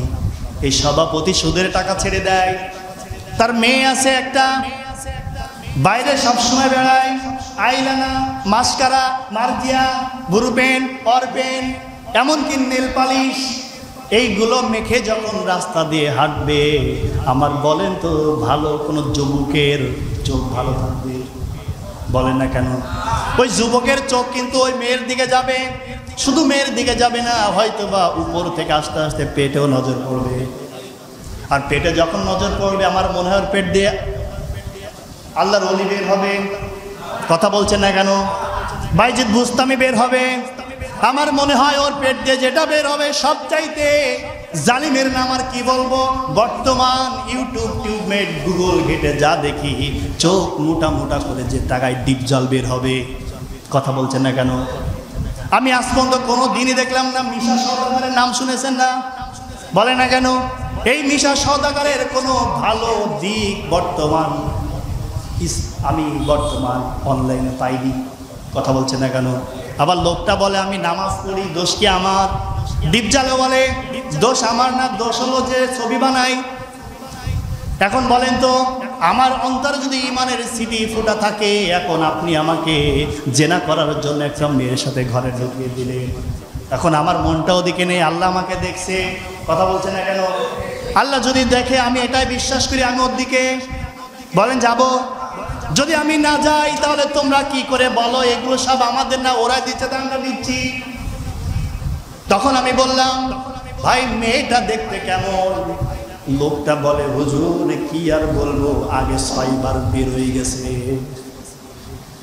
কথা বলে, আপনি যদি আল্লাহর ওলি বানাতে চান, যদি মায়ের দোয়াটা সন্তানে কাজে লাগাতে চান, ভাইরা, কাবার ইমাম আব্দুর রহমান সুদাইস নাম শুনেছেন? বলেন নাম শুনেছেন? ওই লোকটার নামের আগে কি আলেম মাওলানা লেখা আছে? বলেন না কেন? আলেমও লেখা নেই, মাওলানাও লেখা নেই। তার কারণ কি? বাংলাদেশ, ভারত আর পাকিস্তান নামের আগেই আমরা মাওলানা, আলেম, মুফতি, মুহাদ্দিস, কারি লাগাতে পারলি মনে হয় নাম বাড়ছে। কথা বলছে না কেন? এই লোকটা যখন 6 বছর বয়স, 6 বছর বয়সে মায়ের সাথে গেছে হজের ময়দানে। মা সন্তানকে একটা আড়াল জায়গায় রেখেছে, মা তাওয়াফ করছে। তাওয়াফ করতে করতে মা দূর থেকে তাকে দেখে আমার সন্তান আব্দুর রহমান সেখানে নেই। মা কি করলেন? তাওয়াফ শেষ করে চলে আসলেন। আসার পরে সন্তানকে খুঁজে দেখে আব্দুর রহমান কাবার গিলাফ ধরে সে হাউমাউ করে কাঁদে। মা কি করলেন? সন্তানকে আবার নিয়ে সে জায়গায় বসিয়ে দিলেন। বসিয়ে দেওয়ার পর সন্তানকে রেখে মা আবার চলে গেলেন হজের কাজ শেষ করার জন্যে। মা হজের কাজ শেষ করতে করতে দেখে রহমান আবার ওখানে নেই। যেহেতু ছোট মানুষ, হারিয়ে যাওয়ার সম্ভাবনা আছে না নেই? আরো জোরে বলেন। মা তখন দিশেহারা হয়ে আবার সন্তানকে খুঁজে বেড়ায়, তাকে দেখে কাবার গিলাফ ধরে হাউ মাউ করে কাঁদে। সন্তানকে আবার নিয়ে আসলেন, নিয়ে এসে সন্তানকে আবার জায়গায় বসিয়ে সন্তানকে বললেন, বাবা ওই জায়গায় যেতে নেই, ওই জায়গার গুরুত্ব অনেক বেশি। তুমি ছোট মানুষ, তুমি জানো না, কিন্তু আমি বুঝি। অতএব সন্তানকে জায়গায় বসিয়ে মা আবার চলে গেলেন হজের কাজ সম্পূর্ণ করার জন্যে। আবার তাকিয়ে দেখে সন্তান ওখানে আর নেই। মা আবার ফিরে আসলেন, কাবার গিলাফের দিকে তাকিয়ে দেখে সন্তান আরো জোরে কাবার গিলাফ ধরে হাউ মাউ করে কাঁদে। আর কি যেন আল্লাহর বলে। মা তখন করলেন কি, আব্দুর রহমান আস-সুদাইসকে কোলে নিলেন। কোলে নিয়ে মা বলছে, আরশের মালিক আল্লাহ, আমার সন্তান ছোট মানুষ, তোমার কাবার ঘরের গুরুত্ব বোঝে না। আমি তো বড় মানুষ, বুঝি, আমার তো বুঝ জ্ঞান সব আছে। আমি বুঝি তোমার এই কাবার গিলাফের কত দাম। মা তখন কাবার গিলাফ ধরে যেখানে হাত রেখে মুজদালিফা, হাত দিলেই দোয়া আল্লাহ কবুল করে নেয়। মা তখন করলেন কি, ওই জায়গায় হাত দিলেন, সন্তানকে কোলে নিলেন, নিয়ে আল্লাহকে বললেন, আল্লাহ তোমার কাছে একটাই আকুতি মিনতি, আমার রহমান কেঁদে কেঁদে তোমার সাথে কি বলে আমি জানি না। আল্লাহ আমি জানি না তোমার সাথে কি আলাপন চলছে, আমি তাও বুঝি না, কিন্তু আমি তো তার মা। আমি তোমাকে একটা কথা বলি, আমার সন্তান যখন বড় হবে, আমার সন্তানকে তুমি কাবা ঘরের ইমাম বানিয়ে দিও। এখন বলেন তো ভাইরা আমার, যদি আব্দুর রহমান আস-সুদাইসের মা যদি আমলি ধারী মহিলা নাও তো আল্লাহ কবুল, কথা বলেন না কেন, আল্লাহ কবুল করতো না। আর আজকে বিভিন্ন জায়গায় মাহফিলে গেলে বলে, হুজুর আমার সন্তানকে আপনি দোয়া করে দেন যেন আল্লাহর ওলি হতে পারে। এখন ভাইরা, আব্দুর রহমান আস-সুদাইসের মার গুণাগুণ কি দেখতে হবে, আর আপনিও তো একটা সন্তানের মা, আপনারও চরিত্রের গুণাগুণ দেখে তারপরে আমাদের দোয়া করা দরকার, কথা বলেন না কেন। আপনি তো যে দোয়া করবেন হয়তোবা সন্তানের ভালো চাবেন, কিন্তু শয়তানের মা চলছে কোন পথে, আরো জোরে বলেন। শয়তানের মা চলছে পরকীয়ায়। শয়তানের মার কাছে নিজের স্বামী ভালো লাগে না, ভালো লাগে অন্যেরটা, কথা বলেন না কেন। আমার মনে হয় ওরে দোয়া করলে বাইতুল বুস্তামি হবে, আর ওরে দোয়া করলেই মনে হয় পৃথিবীর ময়দানে কোরআনের রাজ কায়েম করবে। না, ওরে দোয়া করলে বরং আরো গুনাহ হবে, ওরে দোয়া করলে বরং আল্লাহ নারাজ হবে। তার কারণ সূরা তাওবার 113 নম্বর আয়াত দেখেন। আমার ভাইয়েরা, বিশ্ব নবী তখন করলেন কি, কাবার হাতিমে বসে বসে কাঁদছেন অঝরে। আমার আল্লাহর নবীকে আল্লাহ রব্বুল আলামিন বলেন, হে নবী তুমি কাঁদো কেন, এখনই তোমাকে এখনই নামাজ কায়েম করা লাগবে, প্রত্যেকটা সমাজে জাকাত প্রতিষ্ঠা করা লাগবে। এখন জাকাত কি মানে টাকা পয়সা একজনকে দিয়ে দেওয়া? বলেন না, না, একজনকে সঠিকভাবে তার ইসলাম বোঝানো, ওটা আমার জন্য, ওটা হয়। এই যে এখানে আপনারা সময় দিচ্ছেন, এই সময়টা কিয়ামতের ময়দানে আল্লাহ রব্বুল আলামিন কিন্তু আপনাকে নেবে না, বরঞ্চ যতক্ষণ পর্যন্ত এখানে বসে থাকবেন ততক্ষণ পর্যন্ত আল্লাহর হিফাজতে থাকবেন। তার কারণ আমার আল্লাহ নিজেই বলেছেন পৃথিবীর ময়দানে যে বান্দা, যে রাসূলের উম্মত কোরআনের জন্য 1 মিনিট সময় ব্যয় করবে, কাল কিয়ামতের ওই কঠিন ময়দানে আমি আল্লাহ রব্বুল আলামিন ওই বান্দার কাছে অতটুকু সময় যাব না যতটুকু সময় সে আমার কোরআনের পথে ব্যয় করেছে। আজকে আমাদের সমাজটা তার উল্টা। মসজিদ ভালো লাগে না, মাদ্রাসা ভালো লাগে না, মাহফিল ভালো লাগে না। যদি এই মনিহারের পাশে যদি সাকিব খান আসে, আমার মনে হয় মুরব্বীরা লুঙ্গি উঁচা করতে করতে দৌড় দেবে। আর দৌড় যদিও না দেয়, ওখানে আমার মনে হয় তাকায় দেখলে হাজী সাহেব ওই জায়গার সভাপতি, কথা বলছে না কেন? আমি দেখিনি কোনো হাজী সাহেব মসজিদের মধ্যে কোনো ইমাম সাহেবকে বেইজ্জতি করেছে, কারণ সে হজ করেছে কার খুশির জন্যে। আরো জোরে বলেন না কেন? আমি আজ পর্যন্ত দেখিনি কোনো মসজিদের সভাপতি যার কাছে কোরআনের জ্ঞান আছে, সে ইসলামকে বোঝার পরেও মেম্বারে যে কথা বলে, মাওলানাকে বলিনি খবরদার তুমি হক কথাগুলো বলবে না। পেয়েছেন আপনারা? আমি আজ পর্যন্ত আমার এই চর্মচোখে ধরা পড়িনি কোন মাহফিলে কোন হাফেজ কোন আলেমের গলার কলার ধরে তাকে মঞ্চ থেকে নামে এনেছে, এটা আমার চোখে পড়েনি। আমার চোখে এটাও পড়েনি কোন শিক্ষককে কোন ভালো ছাত্র জুতা পিটা করছে। কথা বলেন না কেন? আমার চোখে এটা পড়েছে কোন শিক্ষক, আমি যখন হেফজখানায় পড়তাম হেলাঞ্চি, আমার হাফেজ সাহেব হুজুর ছিল হাফেজ আব্দুল ফারুক, লোকটা তাকে জান্নাতবাসী করুন, তাকে ঈমান আনার তাওফিক আল্লাহ দান করুন বলে আমিন। আমার উস্তাদ অধ্যাপক মাওলানা তৈয়বুর রহমান, আমার উস্তাদ হাসান আল মামুল্লাহ, আমার উস্তাদ অ্যাডভোকেট শিল্পী রকুনুজ্জামান, যিনি আমাকে ছোট ভাইয়ের স্নেহের চোখে দেখে, অ্যাডভোকেট রহিম বালুচ, যশোরের জেলা মানবাধিকারের প্রেসিডেন্ট। আমি লোকটার সাথে থাকি, ভাইটার সাথে থাকি, সে আমাকে ছোট ভাইয়ের মতো স্নেহ করে, আমি তাকে বড় ভাইয়ের মতো সম্মান দিই। আমি যখন হেফজখানায় পড়তাম, হুজুর যখন হুজুর করতো, আমরা তো যদি বাইরে প্রস্রাব করার জন্য বেরোতাম, আমরা কুলুপটা দ্রুত শেষ করতাম, শেষ করে হয় হুজুরের কল চেপে দিতাম, আর না হয় হাত তার উজু করার সময় তার পায়ে পানি ঢেলে দিতাম। আমি এটাও করেছি আমার উস্তাদ তৈয়বুর রহমান হুজুরের পা ধরে আমি এখন টিকে দিই। আমার উস্তাদ আমাকে কি বললো কি করলো এটা আমার দেখার বিষয় না, কিন্তু সে আমার কাছে আমার উস্তাদ। কথা বলেন না কেন? যখনই আমাকে বলে রবিউল আমার পায়ে খুব ব্যথা করছে, কি করব, কারণ তিনি কোরআনের কথা বলার জন্য তিনি পাকেও হারিয়েছেন।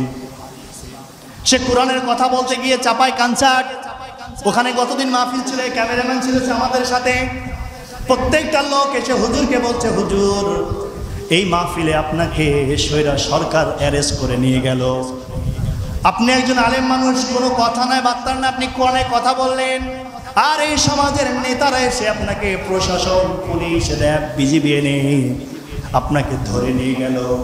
ধরে নিয়ে গিয়ে তারা ক্ষান্ত হয়নি, তারা আপনাকে অস্ত্র দিয়ে চালান দিল, রিকভারি অস্ত্র পেয়েছে। বলেন তো তৈয়বুর রহমান কি জঙ্গি? বলে না কেন?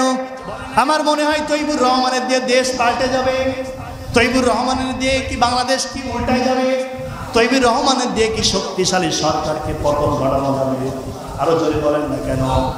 আমার উস্তাদকে আমি যেভাবে শ্রদ্ধা করি, যেভাবে তাকে খেদমত করি, বিশ্ববিদ্যালয়ের দিকে তাকিয়ে দেখেন, যদি কোনো বিশ্ববিদ্যালয়ের ছাত্র এখানে থেকে থাকেন, আপনার বিবেক যদি সঠিকভাবে শিক্ষকের দিকে কাজে লাগান, আপনি শিক্ষকের পা ধরে ধরে আপনি খেদমত করবেন। কথা বলেন না কেন?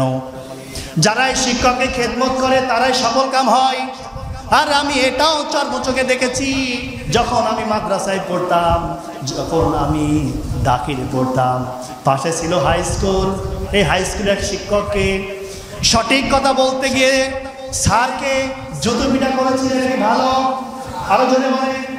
এমনকি স্যার যে চেয়ারে বসে শিক্ষা দিত, পাঠদান করত, ওই চেয়ারটা ভেঙে একটা ছাত্র আমার সেই স্যারকে হাত পিটন পিটালো। নাউজুবিল্লাহ বলবেন না? আমার ভাইয়েরা, শিক্ষা এক জায়গায়। আমি হেফজখানে যখন পড়তাম, বয়স কত, বা 12 বছর, আমার শিক্ষককে আমি তার পায়ে পানি ঢেলে দিতাম। আর যে বিশ্ববিদ্যালয় পড়ে তার বয়স তো 12 বছর না, তার বয়স 32 বছর। কথা বলেন ঠিক কিনা? আমার যদি এটাই কাজ করে, আমার শিক্ষক, আমার গুরুকে খেদমত করা লাগবে, আমার উস্তাদকে আমাকে কষ্ট দিলে আমার আল্লাহ খুশি হবেন? বলে আমার আল্লাহ খুশি হবে না।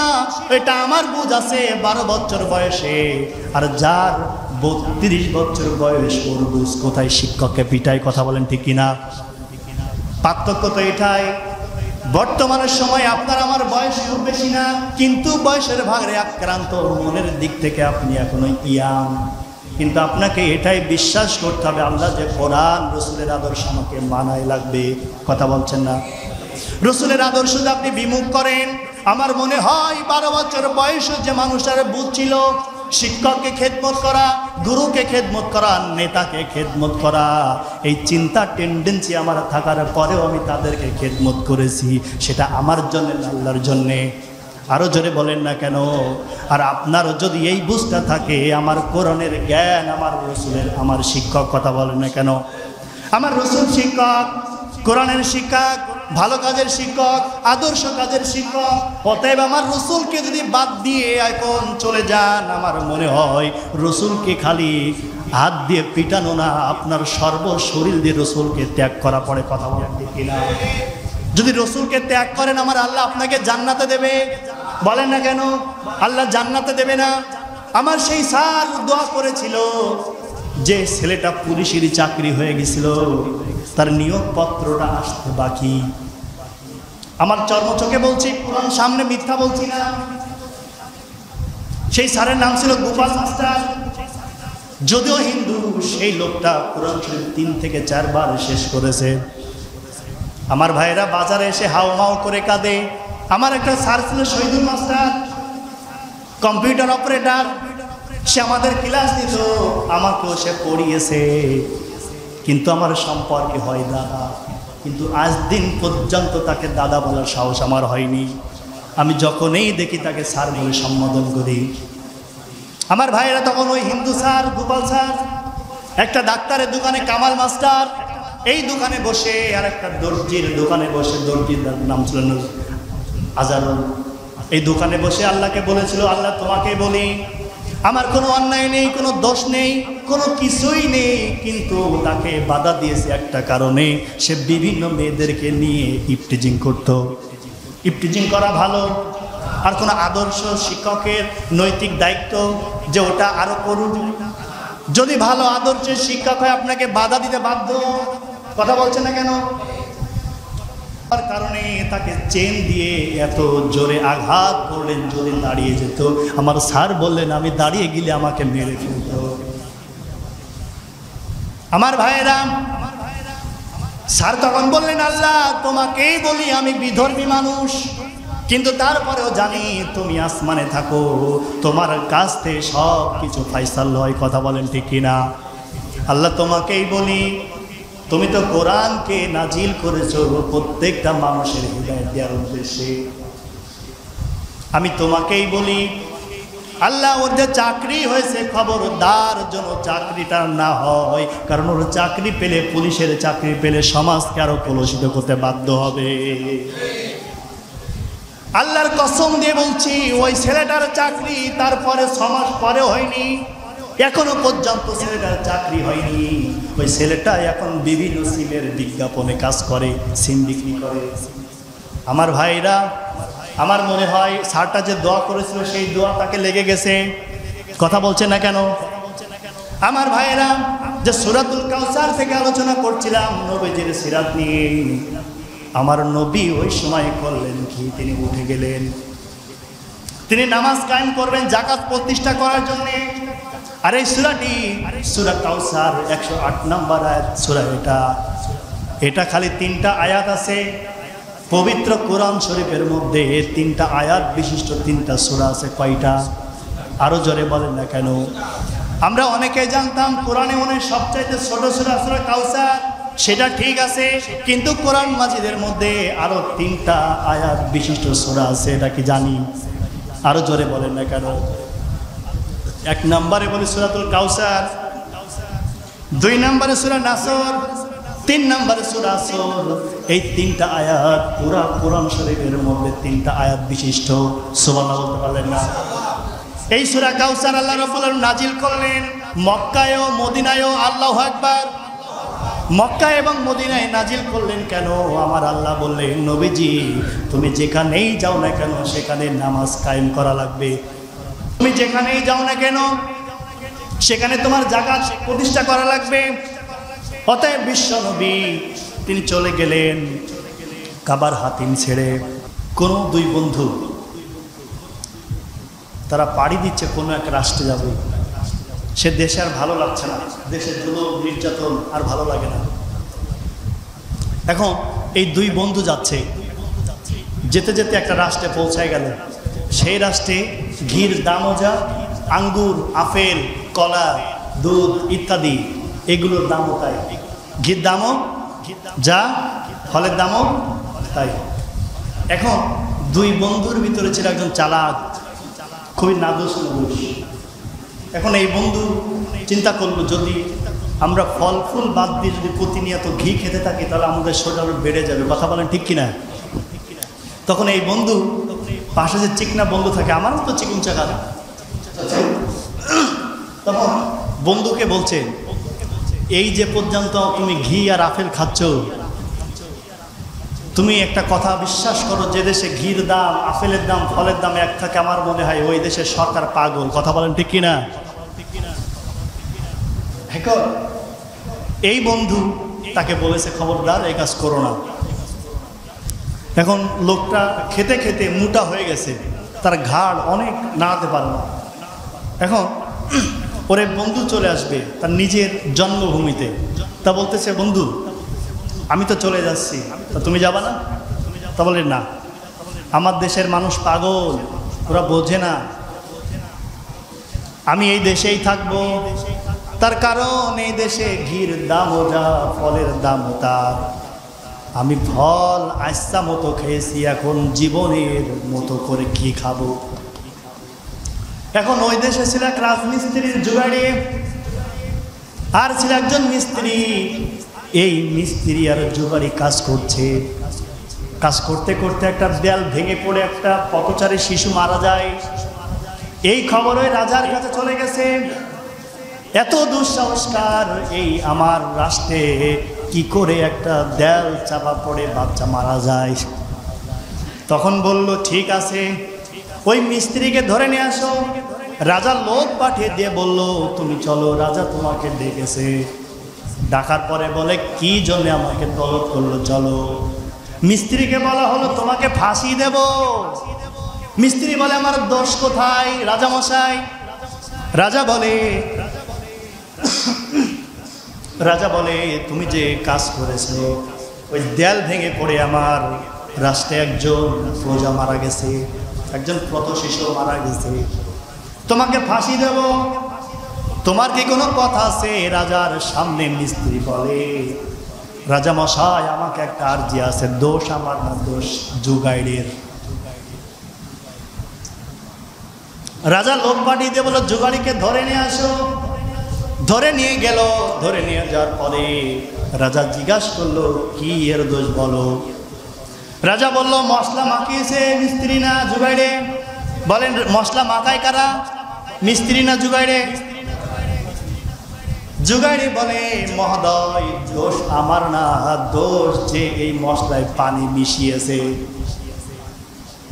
এই কথা বলার পরে ওকে তলব করা হলো। তলব করার পরে রাজা মশাই জিজ্ঞাসা করলো, কেন মশলায় পানি দিলে? রাজা মশাই জিজ্ঞাসা করার পরে জুগাড়ি উত্তর দিলে, দোষ আমার না, দোষ হলো একটা মেয়ের। তা মেয়ের দোষ কেন?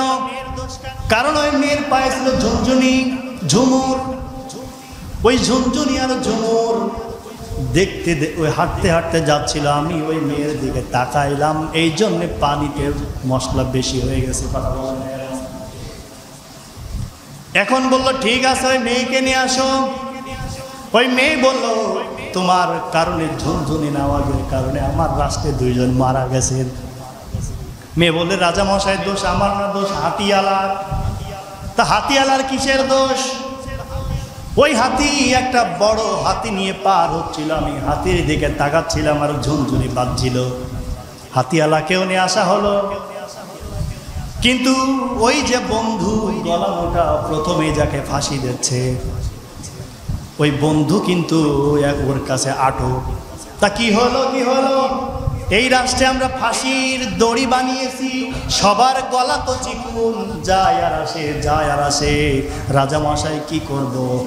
রাজা বলে, এখনো দেখো আমার রাষ্ট্রে কোনো মোটা গলাওয়ালা লোক আছে কিনা? এখন ওই রাষ্ট্রে ওই মোটা গলাওয়ালা বন্ধু কিন্তু ওই বন্ধুর বন্ধু। এখন ওই বন্ধুকে নিয়ে যাওয়া হলো রাজার দরবারে। বন্ধু বলে, আমার অপরাধ কি?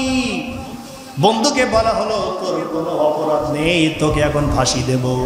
তা বলে, আমার অপরাধটা কি একটু জানতে পারি রাজা? তা বলে, দড়িটা কোনো মানুষের গলায় হচ্ছে না, অতএব এই দড়িটাকে আমরা খালি দেব না, দড়িটাকেই যার গলা মোটা তাকেই ফাঁসি দেব। এখন বলে, রাজা মশাই আমার একটা প্রশ্ন আছে, আমার শেষ ইচ্ছা আছে, আপনি ফাঁসি দেন। আমার একটা আর্জি আছে। রাজা মশাই বলল, কি আর্জি বলো? বলে আমার একটা বন্ধু আছে, বন্ধুকে আমাকে একটু দেখা করা লাগবে, তাকে আনা লাগবে। বন্ধুকে রাজামশাই নিয়ে আসলেন। আনার পরে বন্ধুকে বললেন, বন্ধু এই কারণে আমার ফাঁসি দিবে। বন্ধু তখন বুঝে ফেলেছে ইসলাম মাইন্ডের মানুষ। বন্ধু বুঝেছে, শোন, রাজার সামনে তুই বলবি ফাঁসির রশি আমারে দাও, কারণ তুইও মোটা মানুষ, আমিও মোটা মানুষ। এই যে রশি দেখছে, রশিটা তোর গলায় মানাবে, আমার গলায় মানাবে। রাজা বলে ফাঁসি দেব, কি বলবা বলো। এখন দুই বন্ধু বলে রাজামশাই ফাঁসি আমারে দেন। ওই বন্ধু বলে না আমারে দেন। ঠেলাঠেলি, গুতাগুতি। এই মুহূর্তে রাজামশাই জিজ্ঞাসা করলেন, রাজামশার গলাও কিন্তু ওই রকম মোটা। আমার দেশে হয়তো বা ওরকম গলা মোটা না থাকলে ওরকম বুদ্ধিওয়ালা মানুষ আছে,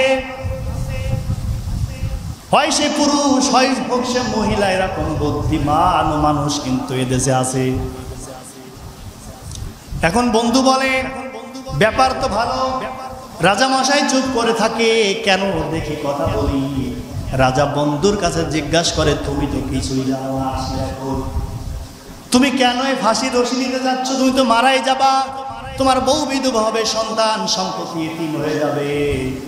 তখন বন্ধু বলে, রাজামশাই আপনার সাথে এখানে বলা যাবে না, আড়ালে যেতে হবে।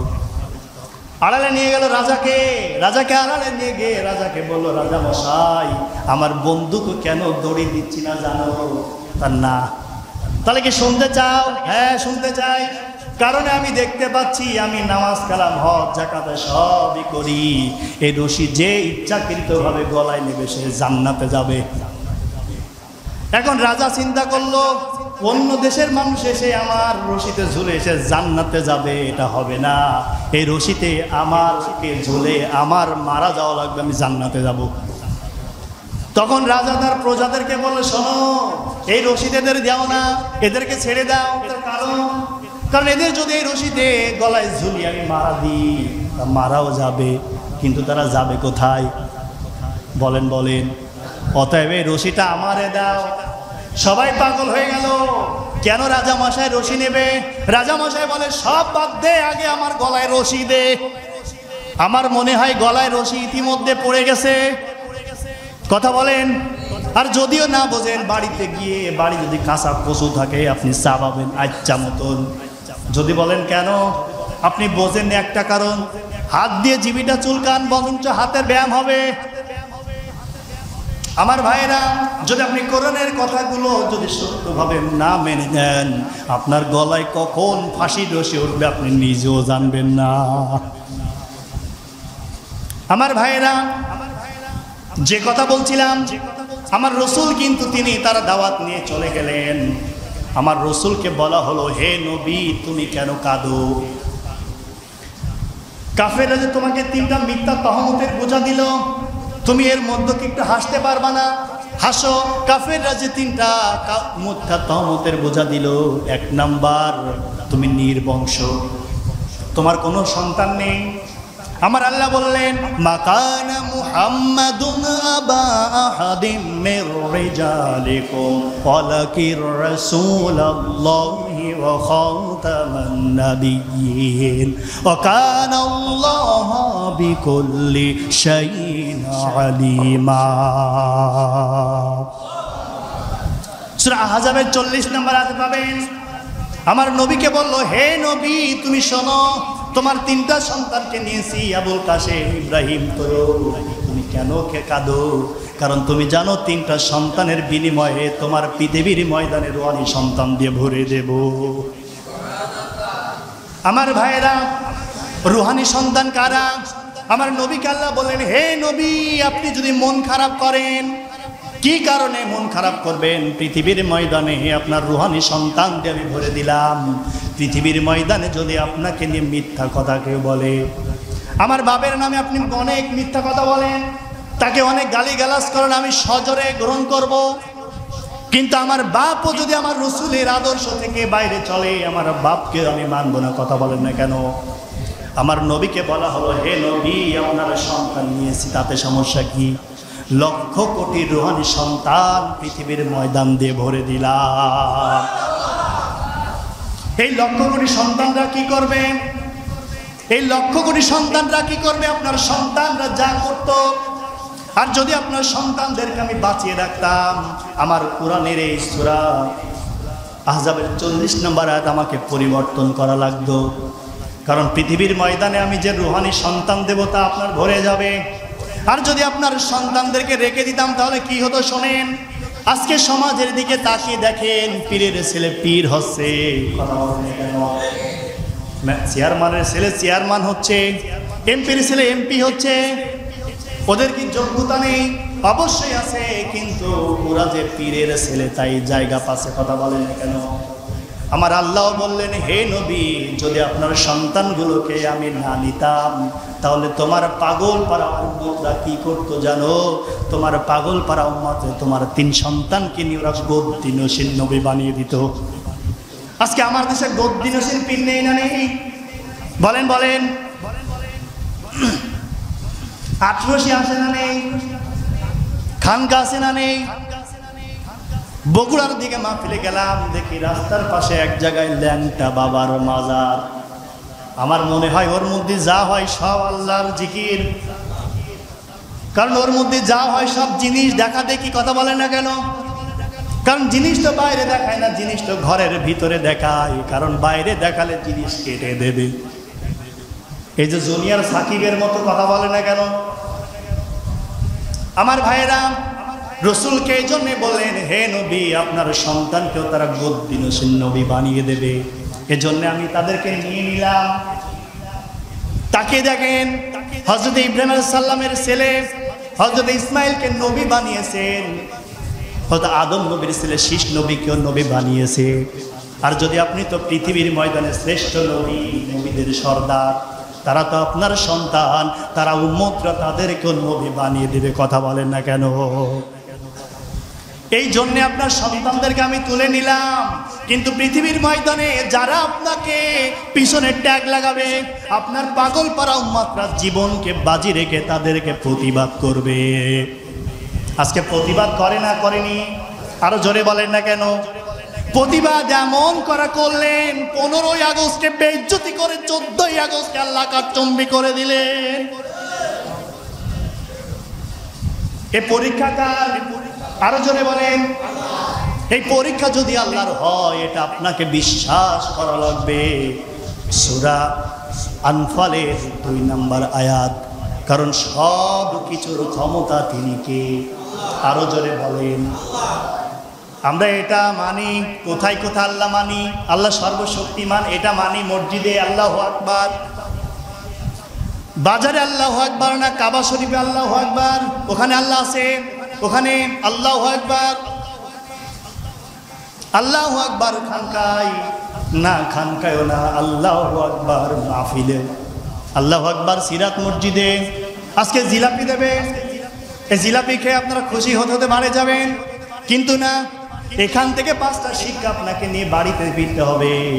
1 নাম্বার, এখান থেকে যে আমি কোরআনের আয়াত বলছি সেটা শুদ্ধ হওয়া লাগবে। কথা বলে না কেন? 2 নাম্বারে তার ভালো সঠিক অর্থ বলা লাগবে। 3 নাম্বারে আমাকে কি করা লাগবে? 3 নাম্বারে ওই আয়াতের শানে নজুল আমার বলা লাগবে। 4 নাম্বারে আয়াতের সাথে বাস্তবতার প্রেক্ষাপট আমাকে মিলিয়ে কথা বলা লাগবে। কথা বলেন না কেন? 5 নাম্বারে আপনাদের দায়িত্ব, 4টা দায়িত্ব আমার, 1টা দায়িত্ব আপনাদের। 1টা দায়িত্বটা কি? এখান থেকে বাস্তব শিক্ষা নিয়ে আপনাকে বাড়িতে যাওয়া লাগবে। এখন বাড়িতে যাই আমরা, হ্যাঁ নিয়ে যাই কোন পর্যন্ত? ওই ব্রিজ পর্যন্ত। তার কারণ ব্রিজ পর্যন্ত কেন বললাম? এখান থেকে 1 টুকরা জিলাপি দেবে, ওই 1 টুকরা জিলাপির ভিতরে 3 কাম 4 কাম 5 কাম থাকবে না। একটু খিচুড়ি দিলে, খিচুড়ি খেতে খেতে গেলেন ওই ব্রিজ পর্যন্ত, ওখানেই শেষ। এখন আমরা আল্লাহু আকবার বলি এইগুলো, আর আল্লাহ আসগার বলি, আল্লাহ ছোট বলি। নাউজুবিল্লাহ। আল্লাহ কি ছোট? আরো জোরে বলেন না কেন? আল্লাহ ছোট না, আল্লাহ সর্বশক্তিমান। কথা কার? আমরা আল্লাহ আসগার কোথায় রাখি? আল্লাহ ছোট, আল্লাহ বোঝে না, আল্লাহ নির্বোধ। আমি যখন দোকানে ব্যবসা করি তখন কেজি পাল্লায় আল্লাহ আসগার হয়ে যায়। কথা বলছেন না কেন? কারণ আমি দোকানে যেটা মাপ দিই সেটা আমি কম দেওয়ার জন্য সর্বোচ্চ চেষ্টা করি। কথা বলছেন না কেন? ওখানে আর আল্লাহ আকবার নেই, ওখানে আল্লাহ আসগার। আল্লাহ আসগার কোথায়? যেখানে আপনি সিল মারেন, ওখানে আল্লাহ আসগার হয়ে যাচ্ছে, ওখানে যদি আল্লাহু আকবার হতো তাহলে আপনি দেখতেন পৃথিবীর ময়দানে কে সব চাইতে আমার আল্লাহকে ভয় করে। ওখানে আল্লাহ আসগার ছোট বলে আপনি না দেখে না বুঝে আপনি নিজের সিলটাও ভালো জায়গায় মারছেন না, মারছেন আল্লাহ আসগারের জায়গায়। আল্লাহ ছোট কথা বলছেন না কেন? আপনাকে আল্লাহু আকবার বলে আল্লাহকে সর্বশক্তিমান হিসেবে ব্যবহার করতে হবে, এক জায়গায় না সব জায়গায়। আরো জোরে বলেন, সব জায়গায় যদি আল্লাহকে আমরা বড় ভাবে আল্লাহু আকবার ভাবি, আমার মনে হয় এই সমাজে আর জিনা হবে না। যদি আল্লাহু আকবার মনে করি, মসজিদের মেম্বার থেকে যে কথা বলে তার গলা ধরে কেউ চেপে ধরবে না। যদি আমি আল্লাহু আকবার বলি, আমার মনে হয় মেয়ের দিকে আমি চোখে তাকাতে পারবো না। কথা বলে না কেন? এই সমাজে হাজারো পিতা আছে, পিতার কাছে তার নিজের মেয়ে নিরাপদ নেই। আমার ভাইয়েরা, আপনি বলতে পারেন রসুলের সিরাত কি বললেন? হ্যাঁ, রসুলের সিরাত এইগুলোই, রসুলের সিরাত এইগুলো। রসুলের সিরাত হযরতে তার একটা মেয়ে ফাতেমাকে বিবাহ দিলেন হযরত আলীর সাথে বিবাহ সম্পন্ন হওয়ার পরে আলীর সামনে, জামাইয়ের সামনে নিজের মেয়ের হাতটা হাতে নিলেন। জামাইয়ের হাতটা হাতে নিয়ে বললেন, হে মেয়ে তুমি শোনো, আমি তোমার বাবা রসুল, আমার সাধ্য অনুযায়ী যতটুকু তোমাকে ভরণ পোষণ দেওয়া দরকার মেয়ে হিসাবে, আমি ততটুকুই তোমাকে দিলাম। আর যদি তুমি আজকে নতুন জীবনে তোমাকে আমি দিয়ে দিলাম, আলীর জীবনে যদি আলী তোমার ব্যবহারে কষ্ট পায়, আমি রসুল বলে দিলাম তোমার জানাজায় আমি নিজেও যাব না। কথাটা ওজন কথা বোঝেন? বলেন ওজন কথা বোঝেন? আজকে আমরা মেয়ে বিয়ে দিই, কবুল হওয়ার আগেই মেয়েকে বলি যদি তোর নির্যাতন করে, যদি তোর ভরণ পোষণ না দেয়, আমি আসি তোর বাপ, আমি চেয়ারম্যানের, তুই চেয়ারম্যানের মেয়ে, চেয়ারম্যান আমি। তুই কি জানিস না আমি কিন্তু পুলিশ? এখন বলেন তো ভাইরা, আমরা যে মেয়েদেরকে বিবাহ দিই, এই মেয়ে বিবাহ দেওয়ার সময় আমার মেয়ের শিক্ষা দেওয়া দরকার ছিল কি ছিল না? বলেন না কেন? আর যদি মেয়েকে সঠিক শিক্ষাটা আপনি পিতা দিতেন, আমার মনে হয় বাংলার জমিনে যৌতুক কমে যেত। আমি এখান থেকে জেস গার্ডেনে গেলাম কিছুদিন আগে আমার বন্ধুদের সাথে। আমার বন্ধুরা আমাকে নিয়ে গেল, অনার্স শেষ, ভাইবা দিলাম, সব ঘুরে আসি। আমি বন্ধুদের সাথে গেলাম, যাব না, আমার এক স্যার কাছে যাও। তারপরে আমি গেলাম, যাওয়ার পরে ওখানে যা দেখলাম, ওখানে একটা মেয়ে, আপনার মেয়ে, আমার বোন, একটা পরপুরুষ, তাদের বিয়ে হয়নি, কলেজে এসেছে, স্কুলে এসেছে, তারা স্কুল কলেজ ফাঁকি দিয়ে ওর ভেতরে গেল কি করতে? আপনি বাবা, আপনার দরকার ছিল মেয়েকে খোঁজ নেওয়া, কথা বলে না কেন? ওটাও তো রসুলের সিরাত। এখন যেটা বলছি এটাও তো রসুলের সবচাইতে বড় শিক্ষা। এই শিক্ষাটা আপনাকে নেওয়া দরকার।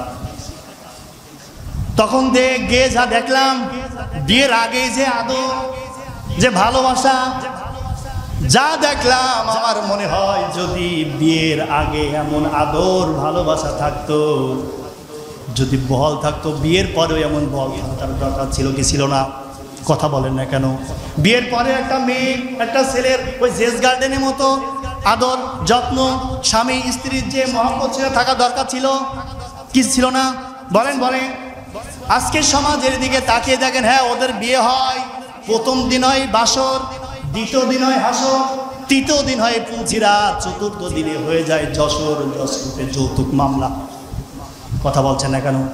আমার মনে হয় যদি আপনি সঠিক শিক্ষাটা দিতে পারতেন, আমার মনে হয় যশোর জজ কোর্ট, ম্যাজিস্ট্রেট কোর্ট চলতো না, যৌতুক মামলায় থাকতোই না, ডিভোর্স মেয়ে থাকতো না। কারণ থাকতেছে আপনার দোষ, আমার দোষ, আমার ভাইয়ের দোষ, আমার বোনের দোষ। কথা বলছেন না কেন? আর আমার নবীকে চিনতে হলে আপনাকে দুইটা কাজ করা লাগবে। এক নাম্বার, আপনাকে ওমরের চোখে আমার নবীকে দেখা লাগবে। কথা বলেন ঠিক কিনা? দুই নাম্বার, আমার নবীকে চিনতে হলে আবু বকরের মতো মন থাকা লাগবে। তিন নাম্বার, আমার নবীকে চিনতে হলে মুআযের মতো মন থাকা লাগবে, যুদ্ধ করার মন থাকা লাগবে। চার নাম্বার, মুতার প্রান্তরে যুদ্ধ করেছিলেন আব্দুল্লাহ বিন রাওয়ার মতো আপনার মন থাকা লাগবে। আপনি যদি এখন নবীকে চিনতে আসেন, আবু জেলের মন নিয়ে আপনি কি হিদায়াত পাবেন? কথা বলছেন না কেন? আপনি হিদায়াত পাবেন না। আপনি যদি মন নিয়ে আসেন, উবাইদুল কাদেরের মতো আপনি হিদায়াত পাবেন। আপনি যদি মন নিয়ে আসেন পিচ্চি হান্নানের মতো আপনি রসুলের হৃদয় পাবেন। আপনি যদি মন নিয়ে আসেন কালা জাহাঙ্গীরের মতো রসুলের সিরাত পাবেন। আপনি যদি মন নিয়ে আসেন পিচ্চি হান্নানের মতো আপনি কি মন পাবেন? কথা বলেন। আপনি যদি মন নিয়ে আসেন সাইফুদ্দিন মানিকের মতো আপনি কি আল্লাহর হৃদায়ত পাবেন নাকি রসুলের হৃদায়ত পাবেন? আপনি যদি মন নিয়ে আসেন কালা জাহাঙ্গীরের মতো আপনি কি হৃদায়ত পাবেন? আমার মনে হয় আমার চর্ম চোখে একটা জিনিস ধরা পড়েছে, বলবো, বলে শেষ করে দিই। জিনাদা কালীগঞ্জ বলেন বলেন আছে না? কিছুদিন আগে আনার হত্যা মামলার সে রিমান্ডে ছিল। কথা বলেন ঠিক কিনা? আমার যুবক ভাইরা ভালো বলতে পারবে। এখন এই কথাটা বললে জন্য আপনারা আমাকে খারাপ দৃষ্টিতে নিয়েন না। ওর ফেসবুকে, ইউটিউব, টিউবমেট, গুগলে সার্চ দিয়ে দেখবেন ও প্রত্যেকটা জায়গায় যখন বক্তব্য দিত তখন ওর প্রথম বক্তব্য ছিল আজকে কোথায় গেল জামাত, শিবির, বিএনপিরা, এমন ঠাঙাবো সেটাই বাড়ি মারবো। কথা বলা ঠিক না? আমার আল্লাহ বললেন তুমি আমার বান্দাদেরকে, আমার উম্মতদেরকে সেটাই বাড়ি দিবা, আমি তোমার কলিজার ভিতরে সেটাই বাড়ি দেবো। কথা বলেন ঠিক কিনা? আমার আল্লাহ তার সেটাই এখন বাড়ি দিয়ে চাইচ্ছা মতো। কথা বলেন ঠিক কিনা? যারা কোরআনের মানুষের বিপক্ষে লড়বে আমার মনে হয় সে আগুনে যুদ্ধ করছে। কথা বলেন ঠিক কিনা? আমার মনে হয় রসুলের সিরাত নিয়ে যারা যুদ্ধ করবে আমার মনে হয় আল্লাহর কোরআন নিয়ে তারা যুদ্ধ করছে। কথা বলেন ঠিক কিনা? আর আল্লাহর কোরআন নিয়ে যারা যুদ্ধ করে আমার আল্লাহ তাদের মনে হয় জান্নাতের ভিতরে আম কাঁঠাল খাওয়াবে। কথা বলেন না কেন? আমার আল্লাহ তাদেরকে জান্নাতের ভিতরে নিয়ে কি খাওয়াবে জানেন? বলবো, জান্নাতের ভিতরে আমার আল্লাহ নেবে না, নেবে তার জাহান্নামে। জাহান্নামের ভিতরে নিয়ে এখানে ট্রাকের তলে যদি কোনো একটা বাচ্চা, কোনো একটা লোক পড়ে যায়, যেরকম ভর্তা হয়ে যায়, আমার আল্লাহ বললেন ওকে জাহান্নামে নিয়ে আমি ভর্তা বানিয়ে ছাড়বো। কথা বলেন ঠিক কিনা? আল্লাহ রাব্বুল আলামিন, যত রাত অনেক গভীর, আমি সূরা কাউসারের তাফসীর করছিলাম, কিন্তু সামনে এখন অনেক কথা বাকি, যেহেতু অনেক গুরুত্বপূর্ণ কথাগুলো আমি বলতে পারলাম না। সময় যদিও স্বল্প, সময় শেষ। আল্লাহ রাব্বুল আলামিন আমাদেরকে আমিন তো কোরআনে পড়ে চলতে জানি বলে আমি ছোট্ট করে একটা গান গেয়ে ছেড়ে দেবো। বলেন দেব? সে গানটা একটু শোনেন। বুবু শাশুড়ি হইছে, পোলা বিয়া করাইছে, দেওয়ানা বানাইছে, খ্রিস্টান একটা মাইয়া পোলার বধূ বানাইছে। কথা বলেন ঠিক কিনা? পোলা বিয়া করাইছে, তার বধূ কি হয়েছে বলেন? খ্রিস্টান। বলেন না কেন? কিন্তু সে কি মুসলমান। মুসলমান হওয়ার পরে খ্রিস্টান মেয়েকে বিবাহ দেওয়ার কোনো জায়েজ কোরআনে আছে? বিধান আছে? বুবু শাশুড়ি হইছে, পোলা বিয়া করাইছে, দেওয়ানা বানাইছে, খ্রিস্টান একটা মাইয়া পোলার বধূ বানাইছে। ও বুবু, খ্রিস্টান একটা মাইয়া পোলার বধূ বানাইছে। এ কি করলা বুবু যা, মুসলিম হইয়া কেমনে বধূ বানাও খ্রিস্টিয়ান। এ কি করলা বুবু জান, মুসলিম হইয়া কেমনে বধূ বানাও খ্রিস্টিয়ান। এই দেশের মাইনা বাইগনার পছন্দ হয় নাই, এই দেশের মাইয়া বাইগনার পছন্দ হয় না, তাই কাউয়া আইনা সে খ্রিস্টান একটা মাইয়া পোলার বধূ বানাইছে।